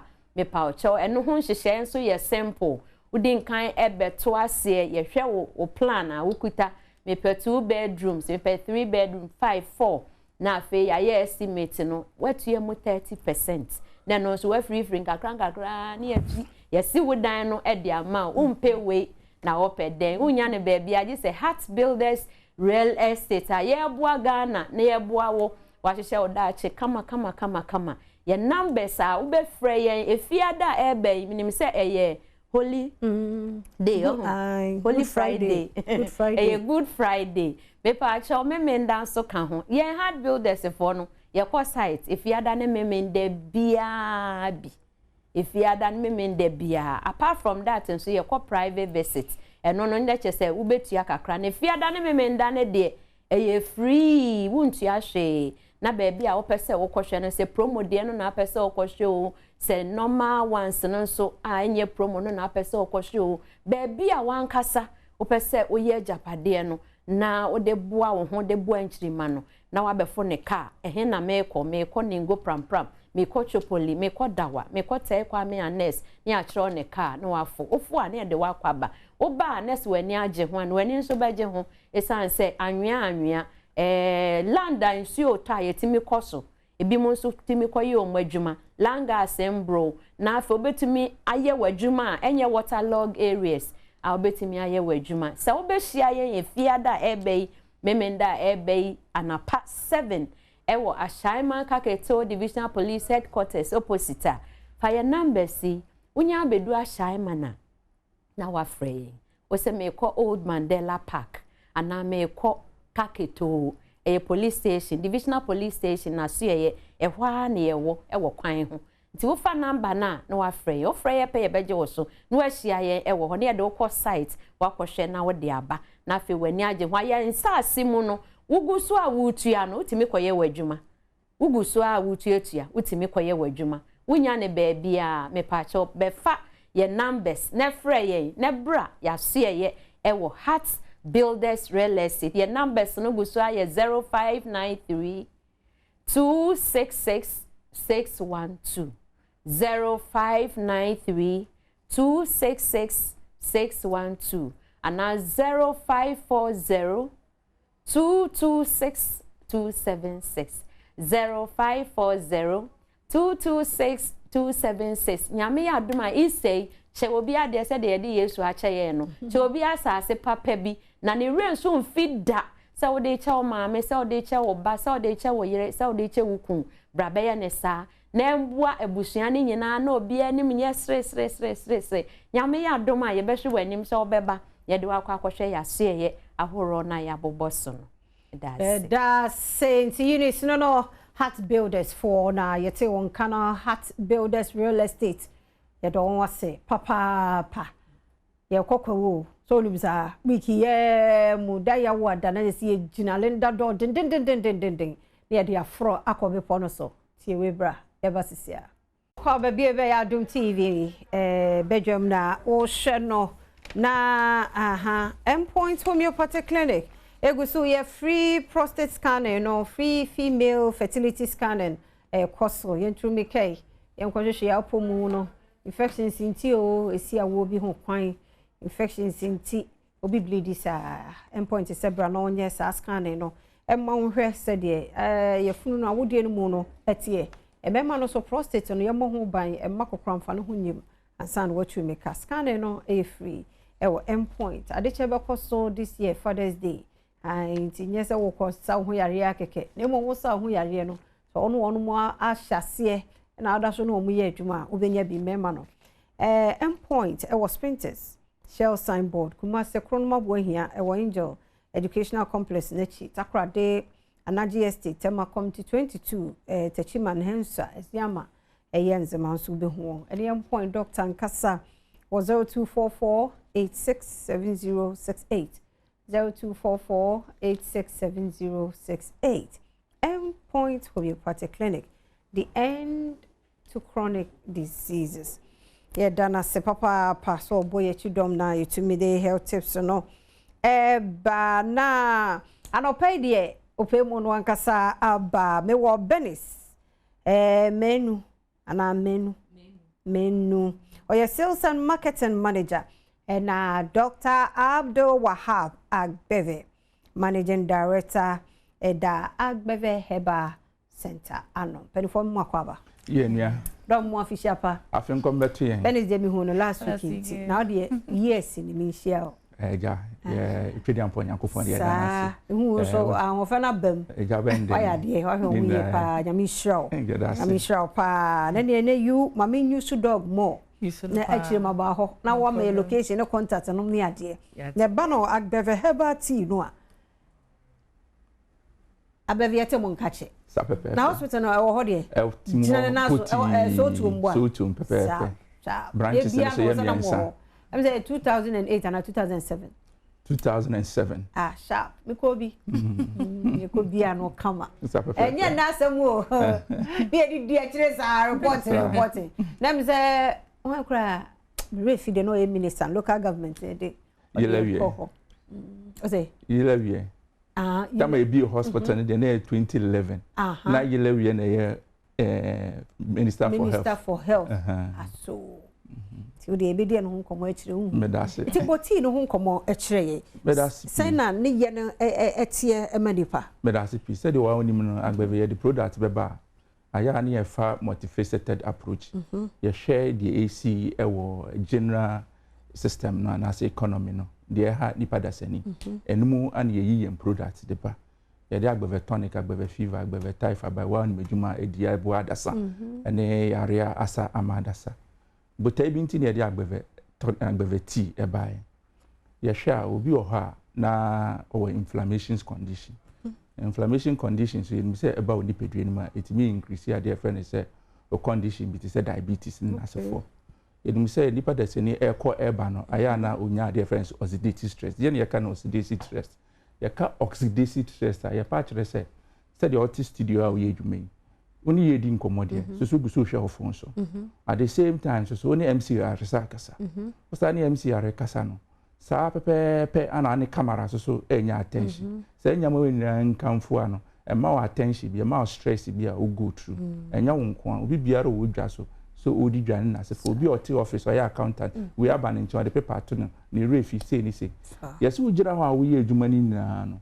Obedru bebe no fa pen we so peso ye nipa we adwuma. Na say refi abobri kakra asa won ayera kakra won di eko enu bi ni friend say oxidative stress the obvious inflammation so say cause na nso timi na mum obi timi nya de friend say diabetes and as high blood pressure and as say oxidative stress ni timi obi high blood pressure and which is so say oxidative stress ya so it mean na mum obi so timi nya de friend say insulin resistance na say for ema e di how kese e brain ni peduan bet me shi obi okrum de oka cheren so medie mendidio na so de bia kesia na meye insulin sensitivity no e ya reference factor biane no odi na merebe no odi na so for bet ma boa no it me say weekend ni na so a ye call a ye party asie ye nom say a ye nsade de na so dokodoko de abra ye num sade we ni na so e wa impact e wa de reference ye brebo no so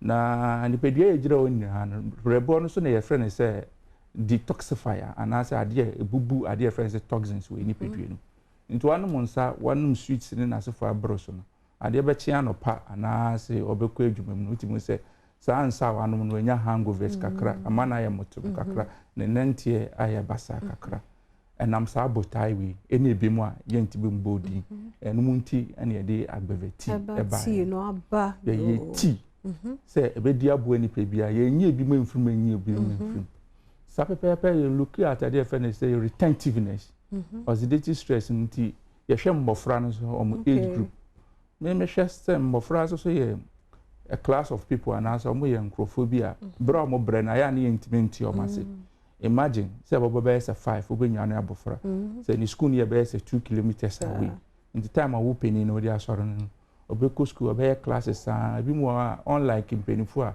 say ekwa kosua dia maybe 2 courses a day and 1 course a day mbofra ti bishop be say 15 and as 10 8 7 courses a day bag was wa owi awasa nante wasaba obedru fie so osaye exercise at the count ejiro mo ade friend say retentive memory the memory levels na obetimi akaya ade ehu ade so obetimi aka no etimi na so de biara so osua ade foforo ka wan hwe onya abeka se aniti na ewu enya ade aniti ewu onya agbeveti onya agbeveti de ka na de won study oxidative stress ba ma yewu refi na onya agbeveti ne ka no sa na ye adwuma sa na enom no tea no enom ne time bia na your specific days and time also enom ehia na enom ne nyunyunyu also enom hot okay because they are active ingredients no active ingredients no we talk about ginger we talk about curcumin we talk about plants and plant products bia also active ingredients in the home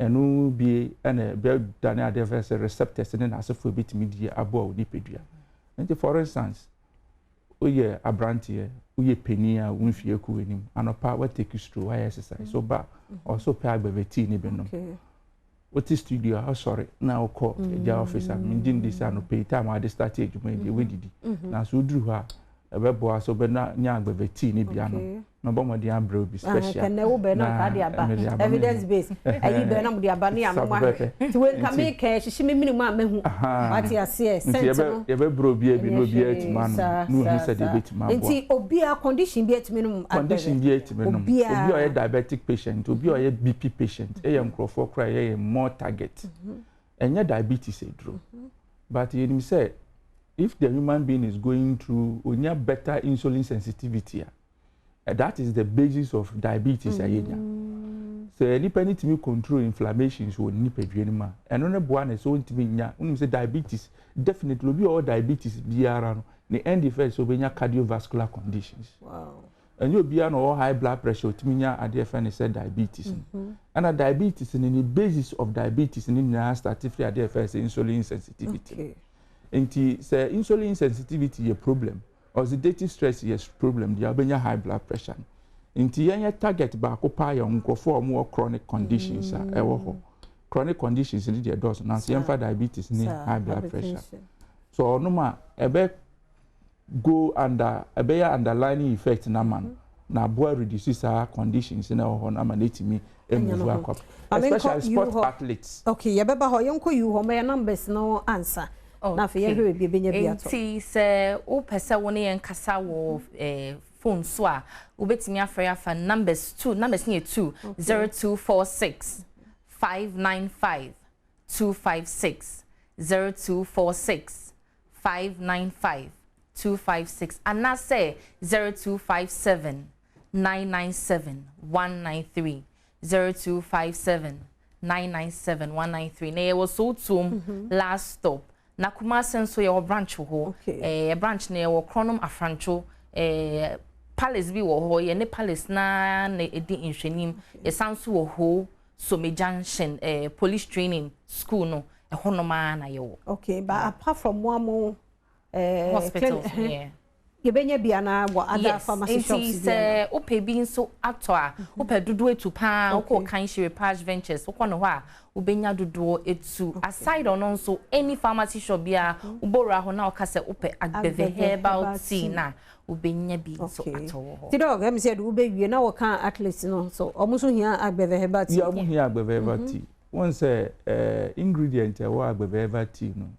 etimi delay ade e say hunger and apart from say delay hunger no so na bo obi o exercise most of us are exercise no aya na person maintaining weight na there is a difference between building weight and a difference building muscles building muscles there obehia so didi a diane a obedi no obetime nya break up from diane no say the nya no benya sa maximum benefit nya dey after go through sa stress na obey exercise no nto ba sa fat na person otwetwefuru mu onya agbeve herbal tea na ebe delay ade friends say hunger no delay hunger na edi aboa ma ade friends fat levels on etime free so do betime increase ade friends so muscle levels na man etime di aboa okay apart from no ebia you will be ade so okay im say na me pese me nka no me boss aka with the sportsmen so no ye tea no active ingredients bi wo mu a eboa ema wonya a fast metabolism rate won say sometimes no wo ye exercises and I say ya o feel nauseous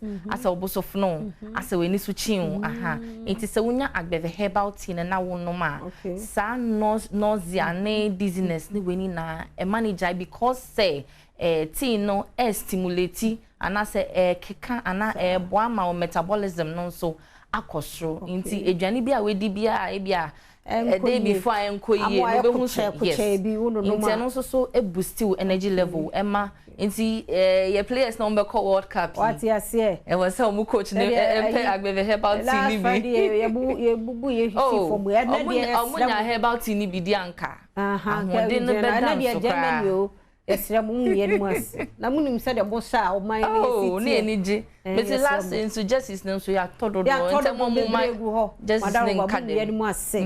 I see doc. Respiratory conditions so get me says inflammations in as for your ingredients be anything be person body. Your friend Ephobia hectare. Yana na friend akakari adwin. Men can be brave. It's known to help our dear friend is respiratory conditions. Okay. Nti yadia your bodies are ingredient and as your body agbebe. Si number no should be na yen fancy area. Yo, yenti say na me kan ni say opesa woni yen kasa. Obetimi afre afa numbers 2 ways to 0246 595 256 0246 595 256 and I say 0257 997 193 0257 997-193. Edamase, Dr. Beve, and you, Yamishamo. Ever say she next week, no, Titi, no, baby, or Hokopodia, no, na for boost your immune system, no. I be a mamma, it's no meat in the Munchina. Me dear fear among Qua Tamaclo, the Gaius, sisters, Sister Sandy, or a guy, ever boy, September, Mamusa. Yamishamo. The Gaius also that's it.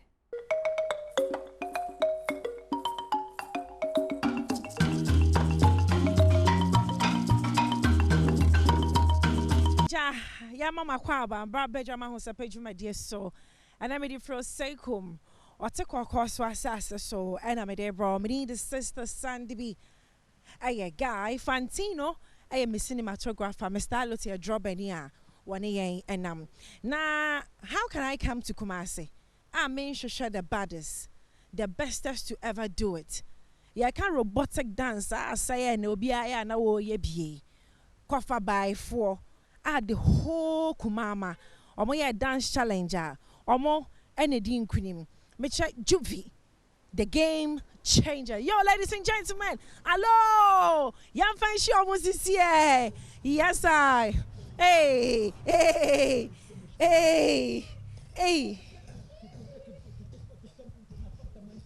I can say hey more and you want to say what would you when you wash until you right? Hey.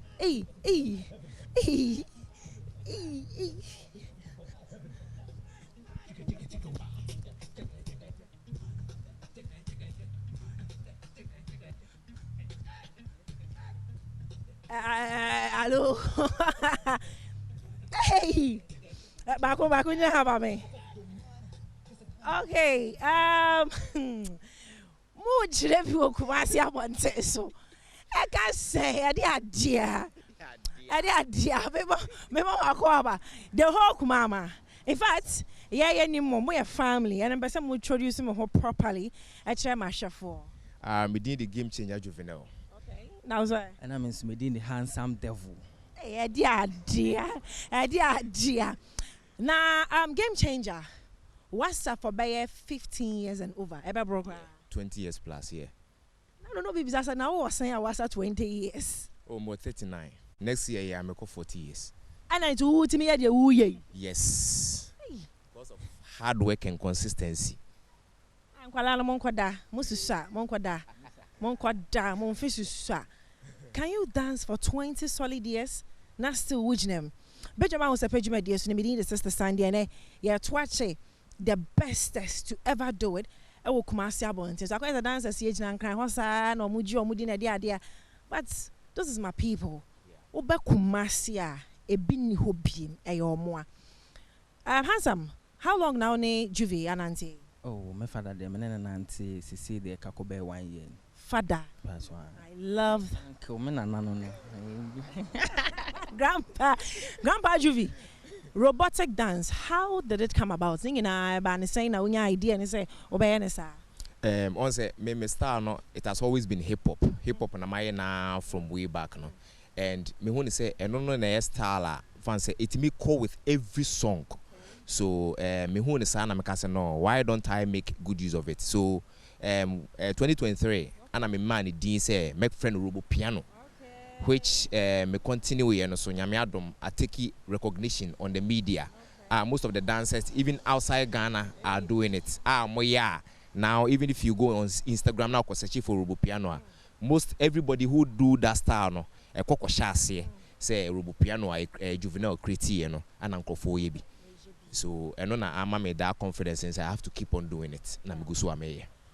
Yeke, yan shadi ya mercy, yan show in my bar, metro at the Crontia, or no, and at the Hoku Mama, what a sweet child. Oh, mamma, you must say, maybe I come here record. Oh, wow, I didn't know what I didn't know who what your mother can say. I didn't know for my make it the same wire also.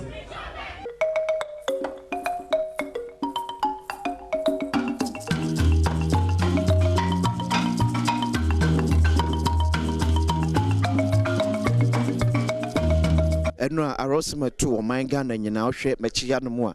I saw that I say, ya, a sianum, ya na asafo pen for a yemu a sorry. A ye school die and na a man for a ya sorry a woman, and man Bobetoja HM say a jury egu ama so far. And cry the Minister for Interior on Laji Muhammad Mubarak Muntaka, and Abatuja H Manipa 23 and on a kanye, emu 20, and yet me a yomo 3 year, what in an animal a war and siedo. Na say anope ameno eka say obepiem ewa ha mu nadmo empenfo ewa ha sanso na bambo ekuo no so ewa ha mekire asradom no enso ha Ghana Police Service podifo so ewa no etwa no mo se ne be ya obia emungura mefa bie ne kwaso de ne sa etim eka na koba se hwemu no ekoso a enso atosini Ghana National Fire Service podifo so ewa ha nom ma menko na penipo na da asradom na no ene semtwefo etwenko anu so no yenti esmo de tudwa no enso ebe. So that's our plan operation. We know that this place is a school. As at the time we've been here, we've not seen any of the students making their way here. Does it mean that this place is off limits for all persons as work continues today? Well, that is the decision of the school authority. But looking at the situation here, I think it's not an ideal for the school children to embark on their school activity for today, at least for today. It will be prudent for the place to be cleared for them to start school. So that is what we see. Right. A lot of people are asking questions as to why this may have happened. I know you're seeking to clear the debris, but on matters of investigation, can you tell us what is expected to happen as well? Well, I think the whole issue had to be subjected to investigation. So for now, we cannot be able to establish the real cause of the building collapse. But for such a structure, and as an experienced engineer personnel, you could see that it's purely structural integrity issues. But as I said, I'm sure detailed investigation will be carried out by the relevant authorities. Right. In terms of the work that is expected today, personnel who are supposed to be on the ground, can you provide us details of that as well? Well, all I can say is that we have a coordinated strength of personnel from all the sister security services for us to carry out the activities that are likely to happen today. But in terms of the figures, I can tell you that at least for the military, we have about 30 personnel on ground. Not more yesterday, there were over 50. But as the work has reduced, we may not need that significant numbers. We aim to reduce the numbers at the site. So, but the fact remains that we have adequate personnel to be able to carry out the remaining activities. Just by way of last question, in terms of the persons, the victims who were rescued, if you've gotten any word as to the state of their conditions outside of the 3 who died? Well, as at this morning, the information we have is that some of them are in a very stable condition. As at last night, we also heard that 3 of them had been discharged. But because we are on ground here, we have not had physical contact with these victims. We really hope that, they will be treated and then discharged. That means we've also not been able to get details from them as to what may have happened when they were here. No, we haven't obtained any details from them. Thank you very much. Thank you.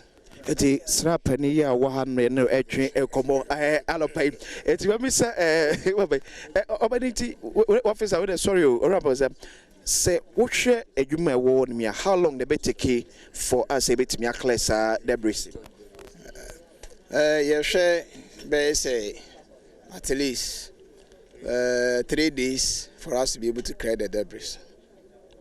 Na say edan edwugu na eso so head na abansura to aso miensa. So Bonibeka is a 3-story building. You say you more enko but now can be said the integrity of the infrastructure like asano was questionable. Say mukasa young person which is engineers. Mangasa questionable. Cultural say relevant authorities but a dear betting ama abrosign say or abansud say I could have say overnight issues with regards to structural integrity. But that does not mean that is the primary cause. So it can be one of the causes. It can be one of the causes among other relevant causes. It wish you say for the next 3 days in Cayman Corano and Tenefie until some way. Oh, I know the school authorities' decision.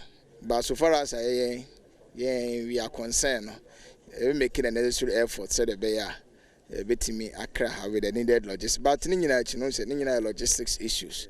But I can assure you, sir, we are making the necessary efforts to make sure that these rubbles are cleared with the support from the government, with the support from the relevant authorities, NADMO, the national security.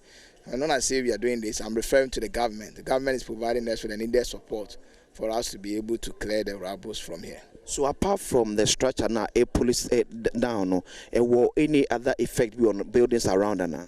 I know the Yantimi establishes here.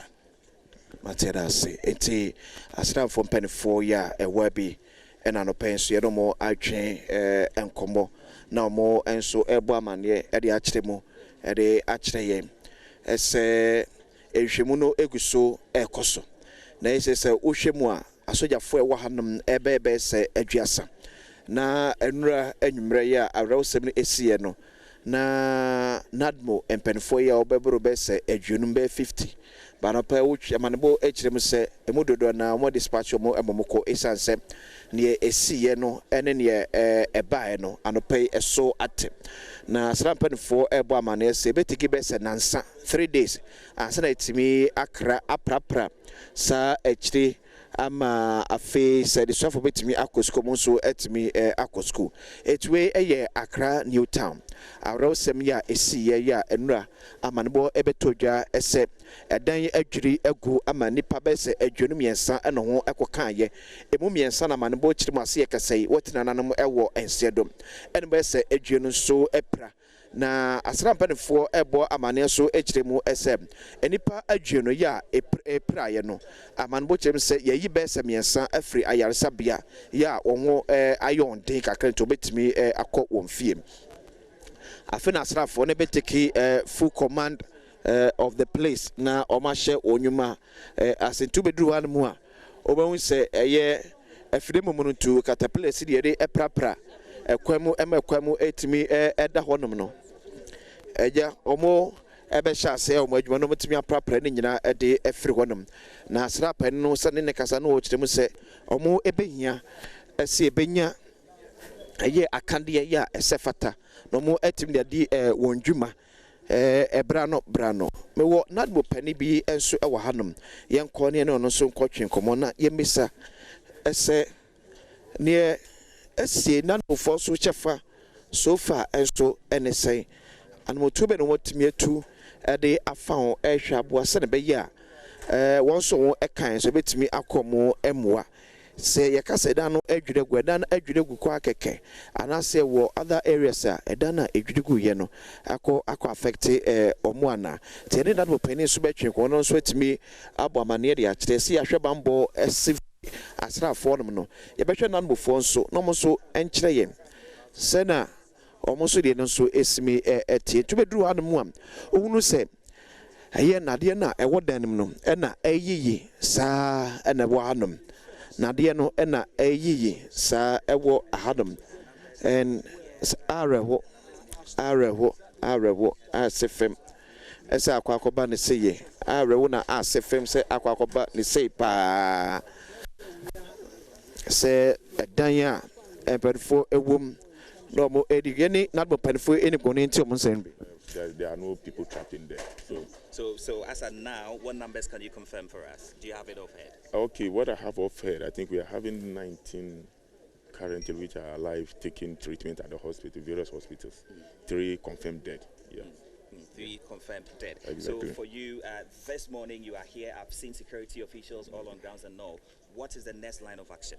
Okay, the next line of action is for us to make sure we get the place clean, collect all the debris here, then we can take it up from there, from the authorities, whatever directive they are going to give for us to maintain the place. Because since you can see there's still school building over here, and as of now, the kids will still be resuming. Once they resume, we need to sack them up. Other than that, it will be difficult for them to even come and stay in there and learn as well. So we do know that every life indeed matters, and so that situation happening, can it be a blueprint so that probably as part of your work you can find a way to assess the structural integrity of buildings so that even before they do collapse, we can evacuate people and all to have conversations around that? Yeah, exactly. So yeah, that's as you are saying. Yeah, it has to serve as a blueprint for all of us.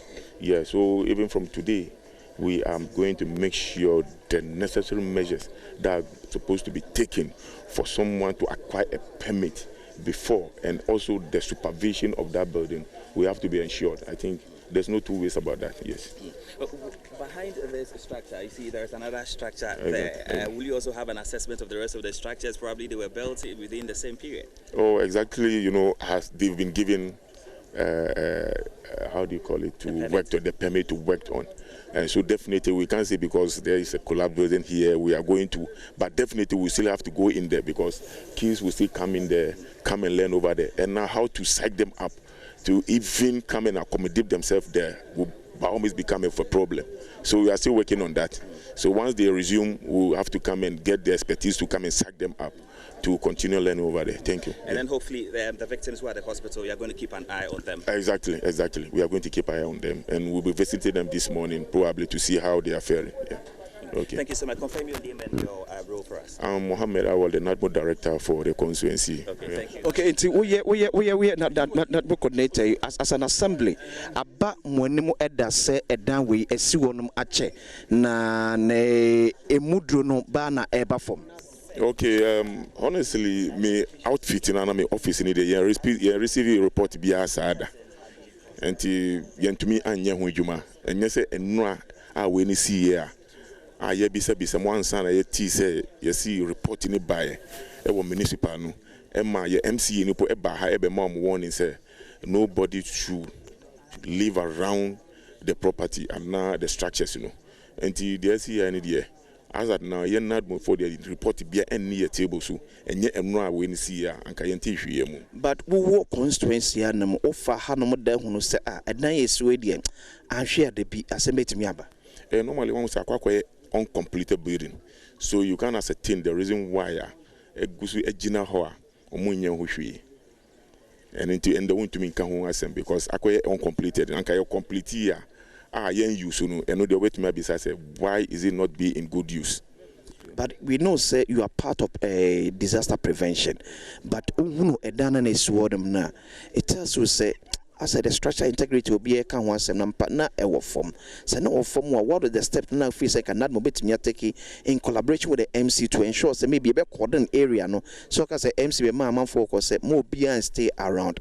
Yeah, cordon area to set no the amount for them amount of people we travel where she. Yeah, me that was me say the Mika no say ye report as at NADMO report be amba mi table so say I was say your cordon area no enye enra we ni see ya meti say yes MCA na abaha abe mom warning say ma obi enko use facility then come in yeah.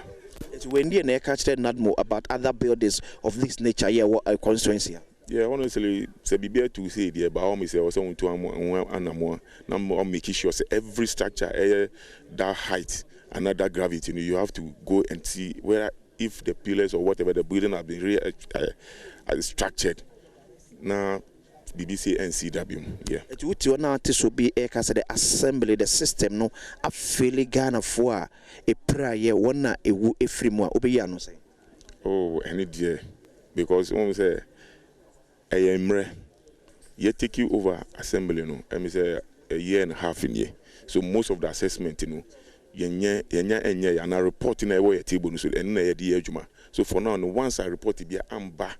Your table so no yent mean ka say you feel the system and you feel it on my own. Yeah. So for how many assessments am I here within the municipality? so far I dilapidated buildings in you were close to about 4 in the municipality. I mean, you can say a biwa police fauna aiden or occupies a space in Makwa aiden. I could cordon off place in Nansu. The next day, I call Hono. My own so omayi your caution tape on in and the way will serve as blueprint for us. You better ensure we are here. Mesa akohobium. I can make sure say you cordon the whole area. We are police new, we are soldier new to be by force. Out of the 4, no, everyone my office or say you book ego. Yeah, 4 in our sending number. See, before in ego. Our areas best specific. But Munu Alata and Munusuvo Alaju. Let's say, yes, see, Achana. I say, yes, Yache. Yes, Yache. Okay. Mohammed Awa. Retura Mohammed Awa, or no, any municipal NADMO coordinator. Ewo sa mensini emu. And I'm to say, you don't know, chain and como. No, so mu ese. No cre senye asemia esi ya. Nan koma dwen kran shedama sa edawe eso. Until say omunya nte say abanam sini yo wo mensini mu ebo amane enura say omaba hakora ebo amanfo kokko. Se ne dan no esimi etienti mo bia emmen edan no bebresa. No man kasa se ka say edan makomako enan ewo mensini emu a na triambia enye ne sound or sempen for hwe ne edu sa da ne nyina egu bedwam dwumadie esonie yeguso ewa hanom bebia ni a yebesa ade abrahwefo.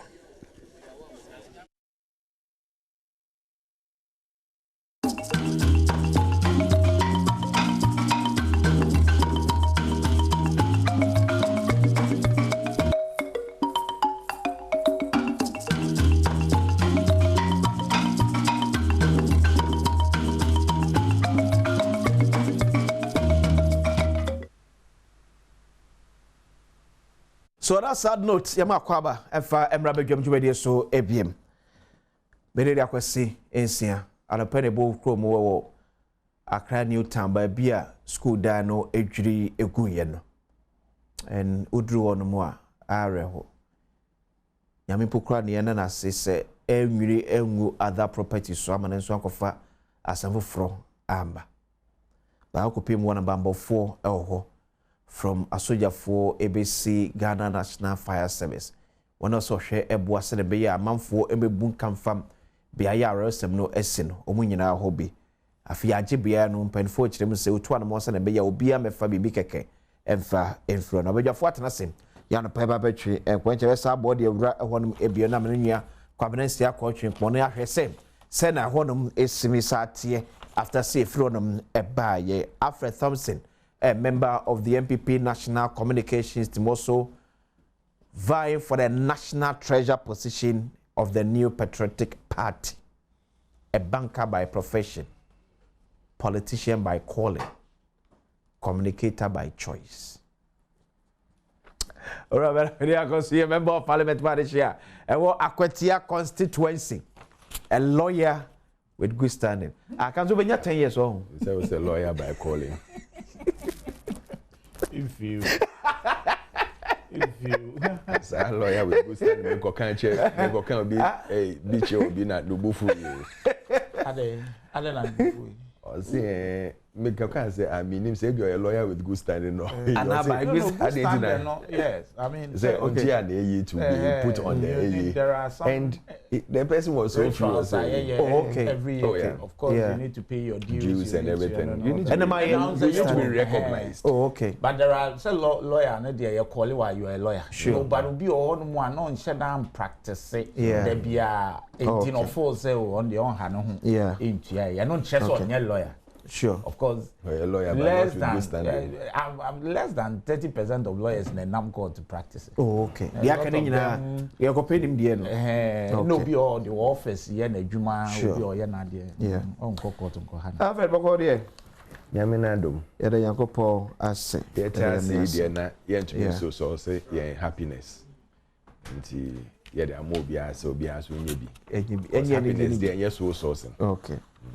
It is so near Ghana Armed Forces, 48 engineers, 4 council years say, it may take me, I take you about 3 days, Asana, or met me a proper baby. atorenkyem no esi no so maybe ene ya mankora na ebe ekɔ school was abia na ankɔ school yeba na the education directorate nso wo municipality nso ewrem ekwa assess situation na we say bia be ho be yase mankora na kɔ school na sampa yanhwe for the next 3 days ni mo enclave bia nwansa na ya mo makɔ na Alfred Accra Newtown building collapse. It's a very sad situation. Maybe shall say say Memfa Inchiama Obia or Shehena pay, especially MPP4, and to tell people the registration is still ongoing. Okay. Until Obia on register, on Bomode now on register, it's online. So when you do it as well, you can still get your registration recognized and also pay your dues as well. It's very necessary. Say which your dues the party will recognize you very well. Okay. They are there here. And Midinchi Akese Sophie Dr. Mahmoud Baumia Hobremo. Saturday Okokasa was LSE, okay. London School of Economics, and he talked about the AI and its engineering in the global African market. And the need say organizing who year so that we don't miss out on it because the world is changing and it's na I rehearse him so I will hold and say me the Yakokese ma elder Donko, Okay, Hebron. Oh, okay. Yeah. Say weekend you could see number 2. Yeah. It's not easy for a father to storm this world and obession number 2 or see them together. Yeah. He put up a brave face, but me believe he say sorry for also will still be around him to comfort him, and the good Lord himself will make him stronger into Nyankopon and Jinan Chen there. Nanado, and now dinner birthday. 82 years. 82 years.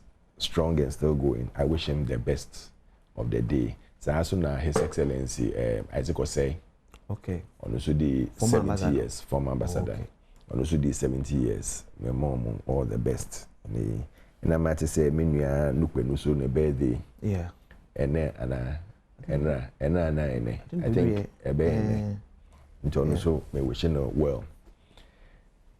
Ayere hosem say enra obia tina ho ye ne Sunday rituals na yete say building be a collapse biom. First thing about my dream say, are we still in this era? Building to make collapse, because make I very well what happened around Achimota with the Melcom one, yeah. And the Hula Balue also say building permits and things to be checked, especially story buildings near there. Why would we sit down for such a thing to happen?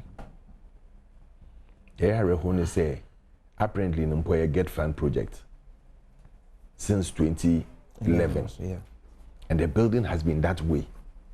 And I Get Fund, almost new buildings near there, and they couldn't finish that building. Nani Pakune is in Mpoya pillar strength. And since 2011, well, yeah, the Dananka Semu, Senanetia Sana, Adriaguno, ever 2 screen so. Since 2011, who beside won't say, Insuto, area, and the building is just the structural defects. Yeah. Okay, this is the building before it collapsed. As the I don't know, it's a British I can't 4 floors and now British will say I think 3 floors. Yeah. The Americans will say 4 floors. Yeah. 4. Look at the building and look at the pillar. Who be someone say for 4 floors. Every stage collaborates na a friend saying building every floor. The bottom there will be children there, first, second, and third. There will be children there. And if there were kids learning in this thing, sometimes some of omoji contracts say and our contracts say some of these things. Do they ask themselves questions? Say, will you be happy? Seriously speaking, will ban such a building one? Will you be happy? Will you be safe enough to say nothing would happen to me banu? And it's been there since 2011. How many years? Down the line, Get Fund projects, new buildings are being put up, new structures are being constructed. And this old one, Get Fund back chair say they didn't have money to complete this project. Why do we do this to ourselves? Why? I bet now for some of these charges to just go down the drain. And who was even checking? Who is the civil engineer who is checking to see that all these constructions are echo under various organizations? Okay. No? The strength of the structure near there. The municipal town and planning for near Wahono. Do they check all these things? People are being paid. You bet disaster sipe. Then you get everybody mourning. As in TB. Yeah, you proper how you debris by 3 days. That's the end of it. Till another disaster basically will be before. Then everybody, 3 people, including the pastor. 3 people.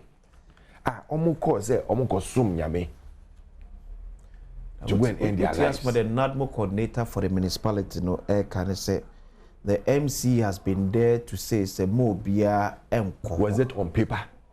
Well, I don't want in that we can't say. It is a friend saying, sometimes we better say, videos be out, say, oh, in the past SBC, we could see, no. It's about the same thing. Now we pass this name who say BB Sabesi. Or more prophesy near the end, or who say BB ma pastor near Wahon. They can prophesy about only government appointees, Omokonya air crash, and now Omokonya BB Bonnie, and now BB Kosu life. But within their fraternity, that's why they didn't see. You say that we shouldn't go into that state, say, NADMO coordinator, Baba say MC Aka. MC no Troy, did he write to the school, say, nobody should go there? But was the place actually cordoned? Abraham who said, that is what I'm asking. The structure, if you see that the structure is defective, definitely the MC didn't go there alone. He will go with his my friend saying staff team, yeah. Contractors near Adia and building a home near Adia. Did they write officially to the school to tell them, say, listen, do not use the structure again? But me structure meaning say students come and I say on say Omaye. Students come definitely. I say Omaye say on. Oh, look at the down. Isn't that a table or something? Yes, so first place, no, who say table was then that's a cupboard this way. Cupboard I had the books near there. Yes, cupboard I had the books near there. Shame, see hono. People are using it. How? People are using it. That's what I'm saying. Say it could have happened to the kids. Nyame in a service say, oh, 30 people per hour. But can you imagine the whole down there? About 100 kids or more, because each classroom will take about 30, and I can see 1, 2, 3, 4. It will be about 120. God forbid, say, BB San is here during the course of the week. Now, it's a big disaster for us to come and now cry and do a state mourning and then forget about the rest. Ghanaians. And you see, all these things, no, yeah, we are. The sad thing is that we blame the government. We are not helping ourselves. And everything will come and blame the government. Yes, there are people who are being paid to do their jobs, but who is supervising who? Who watches who? One hear the right thing to make sure say one year will do my year. And you see, I don't like, and I'll repeat it, I don't like this. He say, that is why I started and say, was the school written to? That nobody should use that structure. If there's a town and country planning person there, okay, on my certification, when he went with the MC, did he write to the MC say we should formally write to the school? Is there a document showing? Let's talk. Oh, and then what happened? Who went back to check? Say that place has been cordoned off. Obian, you see that structure, because we can all see. Say it's a usable school. And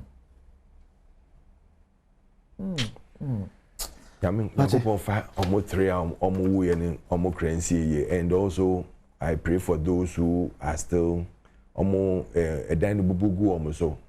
because sometimes no but sometimes no the what do you call it, pain or the hurt or the disaster you go through, no, sometimes you can even say for life because obi nine bet me obi inside to me obi body, half of the body can paralyze or anything. Let's pray for them. The other 27 people who got trapped under this debris no yembo mpa yemmo mo. But I say afraid. Cancer. You mean that's in fact an opay me chia one utimwa moye adwuma no. Yes. Chia almost so I and the Ghana for ni attitude ni makwetiafo. Omadom nti. Eneja your friend me honorable. Mechia actually this is the first time I meet Shanti man. Congratulations. Mechia in your opinion so. It's a very sad morning. Monday morning. And Monday ano pasi no nkie bihia ye na nke ye hwe niema akoso over the weekend before the week no ni akeka ho asem fa ye development but ababedu say e ka a disaster sebe say ukofie bi mu a ho adane eye esumbia ema me kwa akobọ mpa ya aba ana me kosum nyankopon aba na wa mabio. It is a very sad situation. Ebusuafo ye mom yako omso a omo eprepra omo da ya yaresabia onyankopon na yesese omo mahoden na omunya ahoden memekan ho. It is a sad one. Send ya menu akan no. You see kroi etore bia na niema areho. Go elsewhere no obi besiu a institution are responsible for this. Because you see, under no circumstance, under no justification of any sort, in a said dying is who a cause of see. Oh, yes, I cemetery.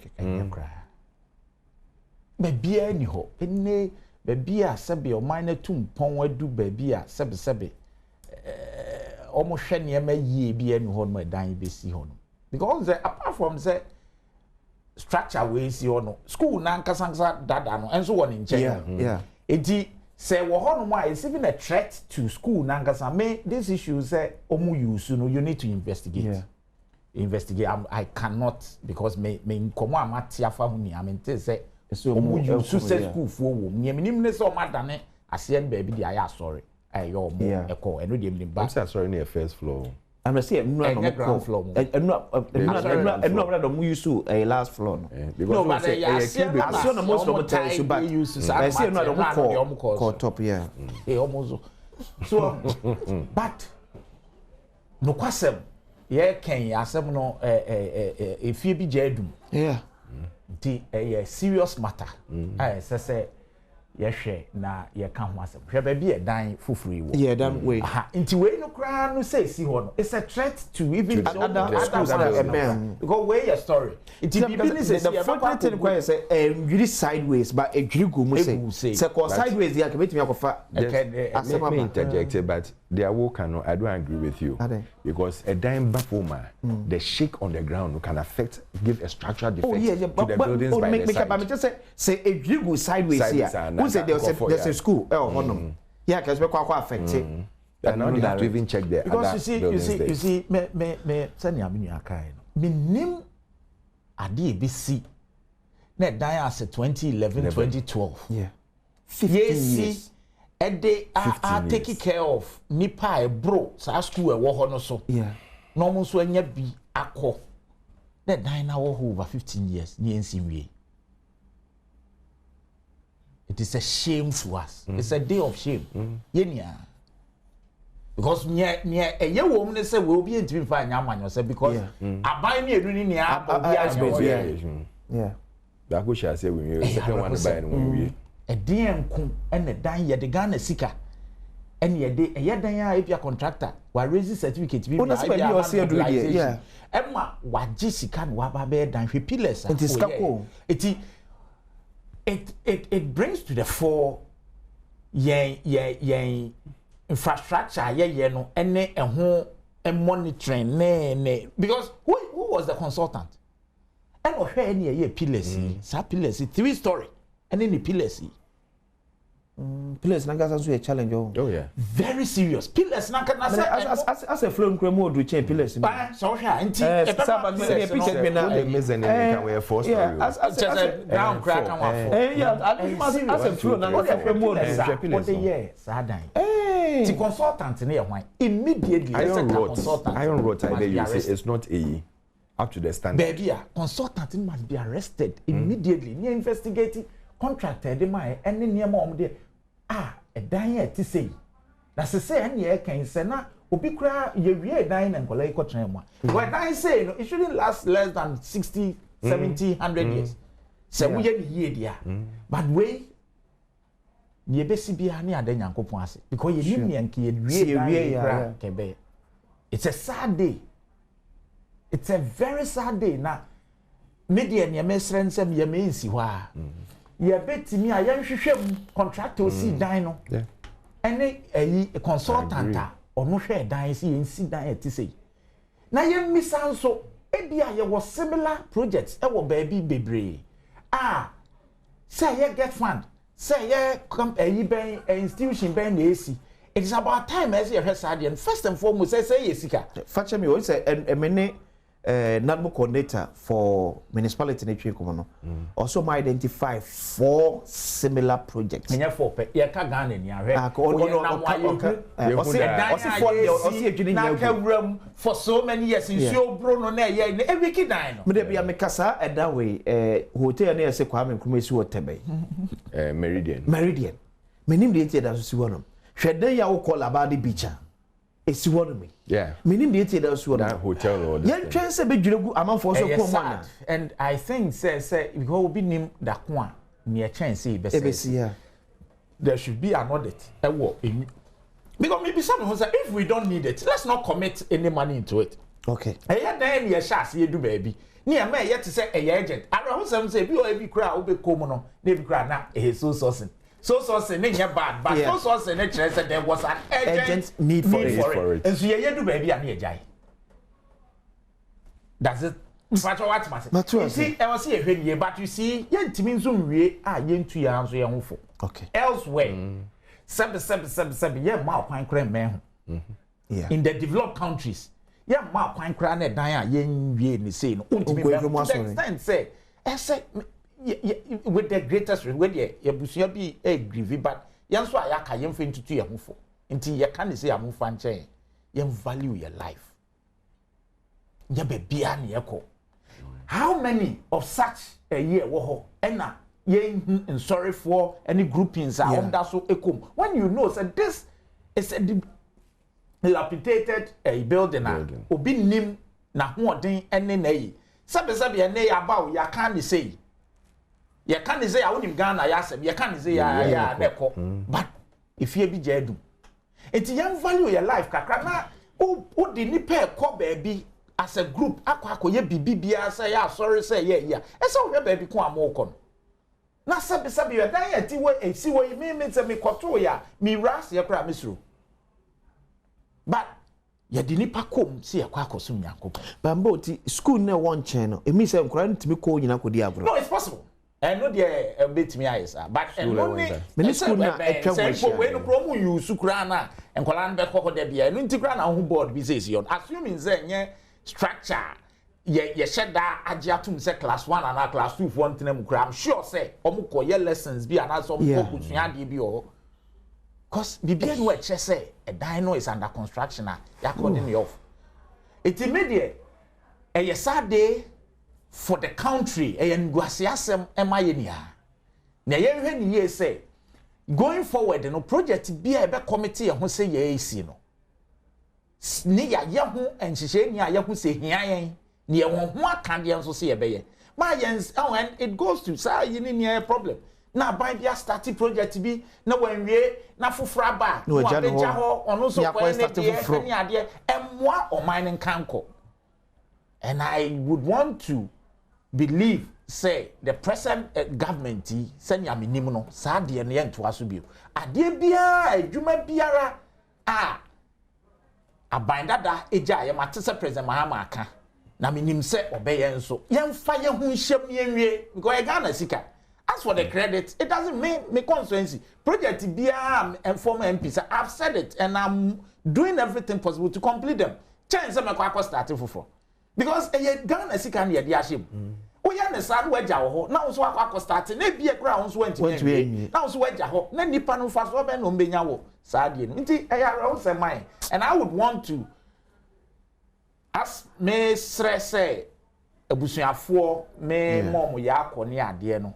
Na me sra ban so say ade we mu me nsi he ya MC ene inadmo coordinator and a town plan, but you know the problem. I know a bit about it. Me fair no mama no nsi.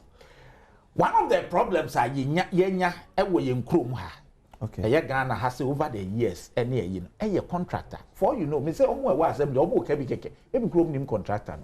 Ya award contract fee across straight. And answer from the institution head office no straight na contractor na contractor come be o krampo na local authorities no credit name contractor that is a fact ade cause wo kroma no enti e ba na sa monitoring ya there now see about town planning for sa spatial department and then you can MC you can adbo do they even know the contractor, do they even know who the contract, send the contract, the contract, no say yet. Ubekom no mu ni mumpo.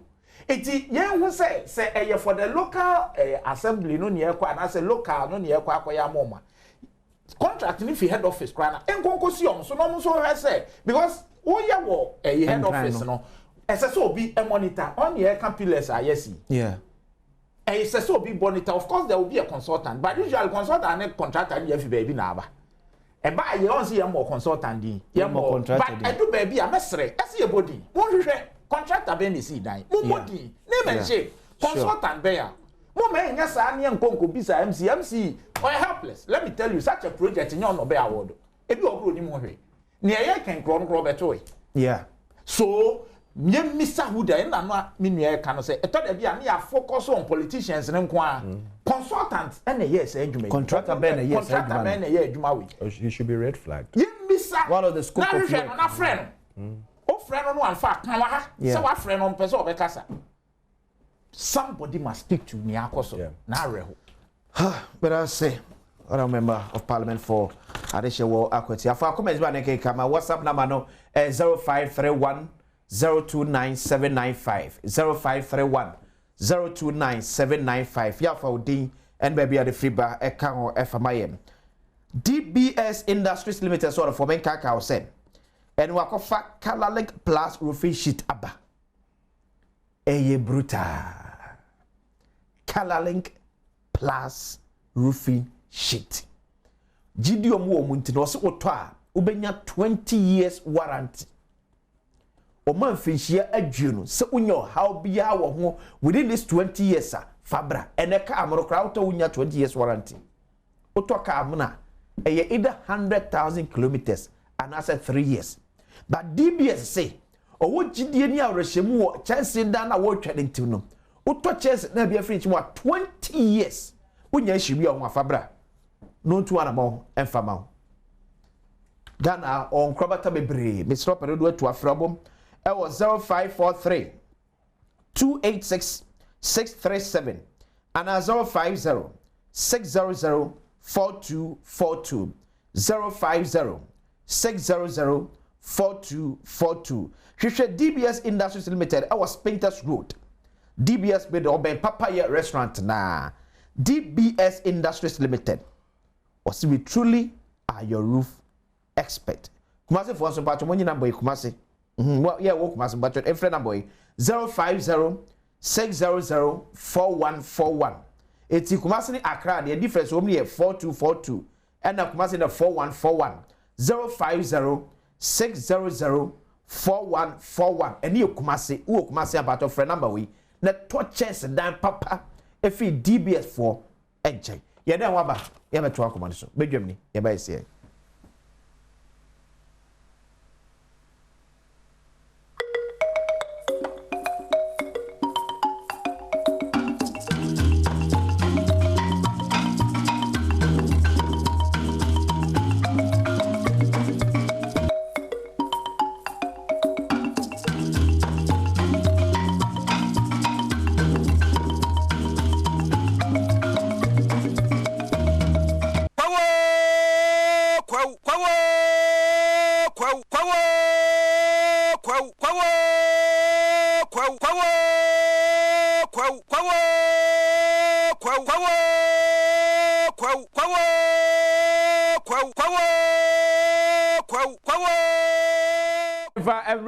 Badwam to be so on Adom TV live on DSTV channel 280, Go TV channel 119.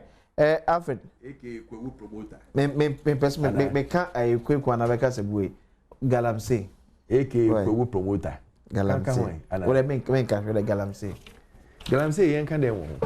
Galamsey yen can dem. Oh, so painful. I don't want to 9 months and painful. I'm about 2. So for it's me, I fight the Galamsey close to about 70%. Gradually, I buy a Galamsey soon. Into Osha river bodies near okay. Osha river bodies. Maybe I'm a baby on an empty. Now, some new near Ghanaians. Now, we are Ghanaians. Maybe I'm a Galamsey Binia. But who free in Swedish to be neighbor an empty. Baby, I'm a Fabia. Baby, I'll free. You won't say anything. Okay. Oh, so best on Afabakra. Was it? It's so best on Afabakra. Who free Cape Coast, so best on our own. Gosha River Pra. River Pra, an empty. Anyati. Can say central region almost close say water you know. Water treatment plant you know. Almost close say. Base any tester. 1 year plus. Bisa won say NDC vice chairman and an NDC organizer you see investigate your way report. Go to Eastern region. I can listen. Go to Eastern region. Omo chairman banna or ye Galamsey wo ho no. Ye report DC the reporting way report. Fighting what Galamsey? Over 1 year, 3 months. President by office. I feel no catching and say, we who say party for can my friend say fighting it is very difficult. Now yeah, come from beginning now on take. Yeah, come from beginning. One take and now on peso better. These are some of the little things we do to ourselves. High. Nkrofo num su bone nkrofo yare nkrofo nya a bad treated water. Even when you go to the forest areas, there's I'm sorry make kind some of the articles are nkrofo church on I think one of these fight against Galamsey for no almost say they've revoked the LI but people are still in the forest mining 14 forest areas or so are still encroached. Out of 50 something, are still encroached. And you tell me you are fighting Galamsey and it's good. Now Mose Nancy and say they are not getting money for the fight for Galamsey. No. You Nancy 2 weeks ago. More resources. Almost say Sikana Yama Mono. And don't forget that Nancy Mature Hambo say the money that was given to them for the fight against Galamsey was ranging somewhere around billions, millions of Ghana cedis. I can even Google it right now. They are located and answer they are located here. Okay. They are located for 2025 and 2026. It was in millions of Ghana cedis. 3 months down the line. You might say, clock about 70%. No, you see, who can MC about all can say more behind uses our area? What now? Let me who say Galamsey Koso. I see that the fight is empty. And you tell me that you've clocked 70%. Or 70%. Yeah, just would the infant say we're past 60%. This fight are you who says yeah no. And no 60%. Do you even see 20% of it? I've given you 3 examples. My mom, a party apparatchickens are. Yaka over 1 year, about 1 year, say you investigate your more. Up to now, you results. Up till now, we haven't heard anything about it. And now the president has cleared them. So I clear more say, because I don't really understand how my friend saying how these people can work freely at this time without anyone asking any question. And when we are fighting some of these things now, nobody should see it as a political lens. Okay. Because if under my government, people are still doing it. Not because of that, people voted against us, or people did not vote because they felt that our fight for Galamsey was not up to scratch. Now you won on the backdrop of Galamsey. And after 1 year, you come and tell me, say, my friend say, you didn't know your party Chickens were included in doing this. Well, see, I will kid myself to say our own are not part. That was after how long? After how long? At the beginning, weren't you in the know? Didn't your national security tell you that your party people are included? So people, why would you now call, say, a young investigator vice chairman and organizer? That's Attorney General's call. You haven't come back to tell Ghanaians after announcing to us that you have told and ordered the Attorney General to investigate them. Okay. Why would we sit down and an MCE or DCE will tell us that the party's regional chairman's son is in the forest doing Galamsey? And then nobody up to now has told us anything about it. Honorable, I'll look for the AE for you. Osino, Eastern region. By different constituency. Oh, yes. Okay. Then Abrantia Yaya. We want to pray. Yeah. Coaching and say so. Galamsey. Yeah, next we call bribe. We are police for coaching. 9 months for a coaching. The case, no. You best police for. And need a study actually. We don't want to believe what we are hearing. Sempen fo pese kata asem. We don't want to believe. Abrantia yaya. Ya nam so oko bribe 9 months for na. E kwakwa che no. Ya mo ji sika na do kwakwa bribe o nyina. Na friend yaya. O abrantia bi o Osino. E Galamsey campaign pa. Just 9 months start. Me who amount no. 150 million was budgeted. $14 million. You see, for 5 years. You see, I mean, entity and your money being free or quick. Okay. I mean, first and foremost, the regional chairman for NDC. In Eastern region, Dr. Makul Bakevwa. Yeah. Me sure say ni back ready 20 years and 25 years. I tell me careful. You see, regional chairman now. And I don't know guys. MC then boy. The regional chairman no boy. I don't know constituency chairman. I say constituency chairman, but let me put it right. Correct amount. Enti kasa. We say yeah, constituency ben. Your friend is saying. Oh, I can Google it. I can Google it right now for you. Yeah, na me kan wasem no. Ye chin na now. Yeah. Minimum. Oh, okay. So, okay, regional chairman. It is a nyasa bebe mo. Dr. Mark Oliver Kevwa wunim ni. Yeah. Ono Galamsey one ne ewo den. And so, one count no cross the ba. Ono ne be di sen. And I feel say constituency bodin a wunim. Oh, me go am, don't worry. And I towards okay. Look, obi said den. No, or say a what's the president card then? Or say den. Or say I cannot kid myself. Say our own. I'm not. Some president can own not just say NDC for Ngwa. The president of the republic. Can say our own. After you see the president say party for party anyway. One will send ya. The nominee I'm not surprised, but everyone MPP that's what Galamsey as a groma. So one opposite this uncommon I mean you be the nyom. They be another mechanic enyom. What did they do?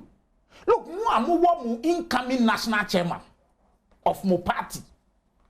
Currently, a case of prima facie case has been established against him. So when defending who you are jail for Galamsey. When you hear say, MPP that's to me Galamsey Okroma, mu incoming national chairman. What the man? Me say no why. Enyo mo ana say ono ne fata. Man, you know about party tiso na ne ogina when defending who your lawyer catch say prima facie case judge say defend yourself or it means that the state has been able to prove its case. It is a one bam be can somewhere try with defense ye more than jail. So we can say it and when you hear say secondly and then ye from Zafrin Pom what edi what kind executive minister the then minister for environment our no name the report or the command when we hear say when you call Jubilee House or they call Jubilee come His Excellency Nana Addo Dankwa Akufo-Addo implicating even the operations head of operations or Lord come no near the yam na me count. You have a copy of the report and you're okay to boase my memory. Debbie, and yes, sir. I some way, yes, 30 seconds. 30 seconds. Implicate you. President Yahoo, no shelf report. No, Bessie, and never one man from Frimpong watching mom the bay, Nipabone. And now, what's here near Frimpong watching can, and some more consider meeting because they were all into that is a cabinet minister. And yan near ya can be. And jumping before Saturday. And then on here, LI2642 no. And you're not the buy. And now you mark my legitimate. You mark to me see you go to Galamsey war. Tobo as a Tobo in some war. And you're not a promulgate is our law. Say you go to Galamsey war. Your mind on forest. Yes, and yet my own see the Galamsey. Not yes, say.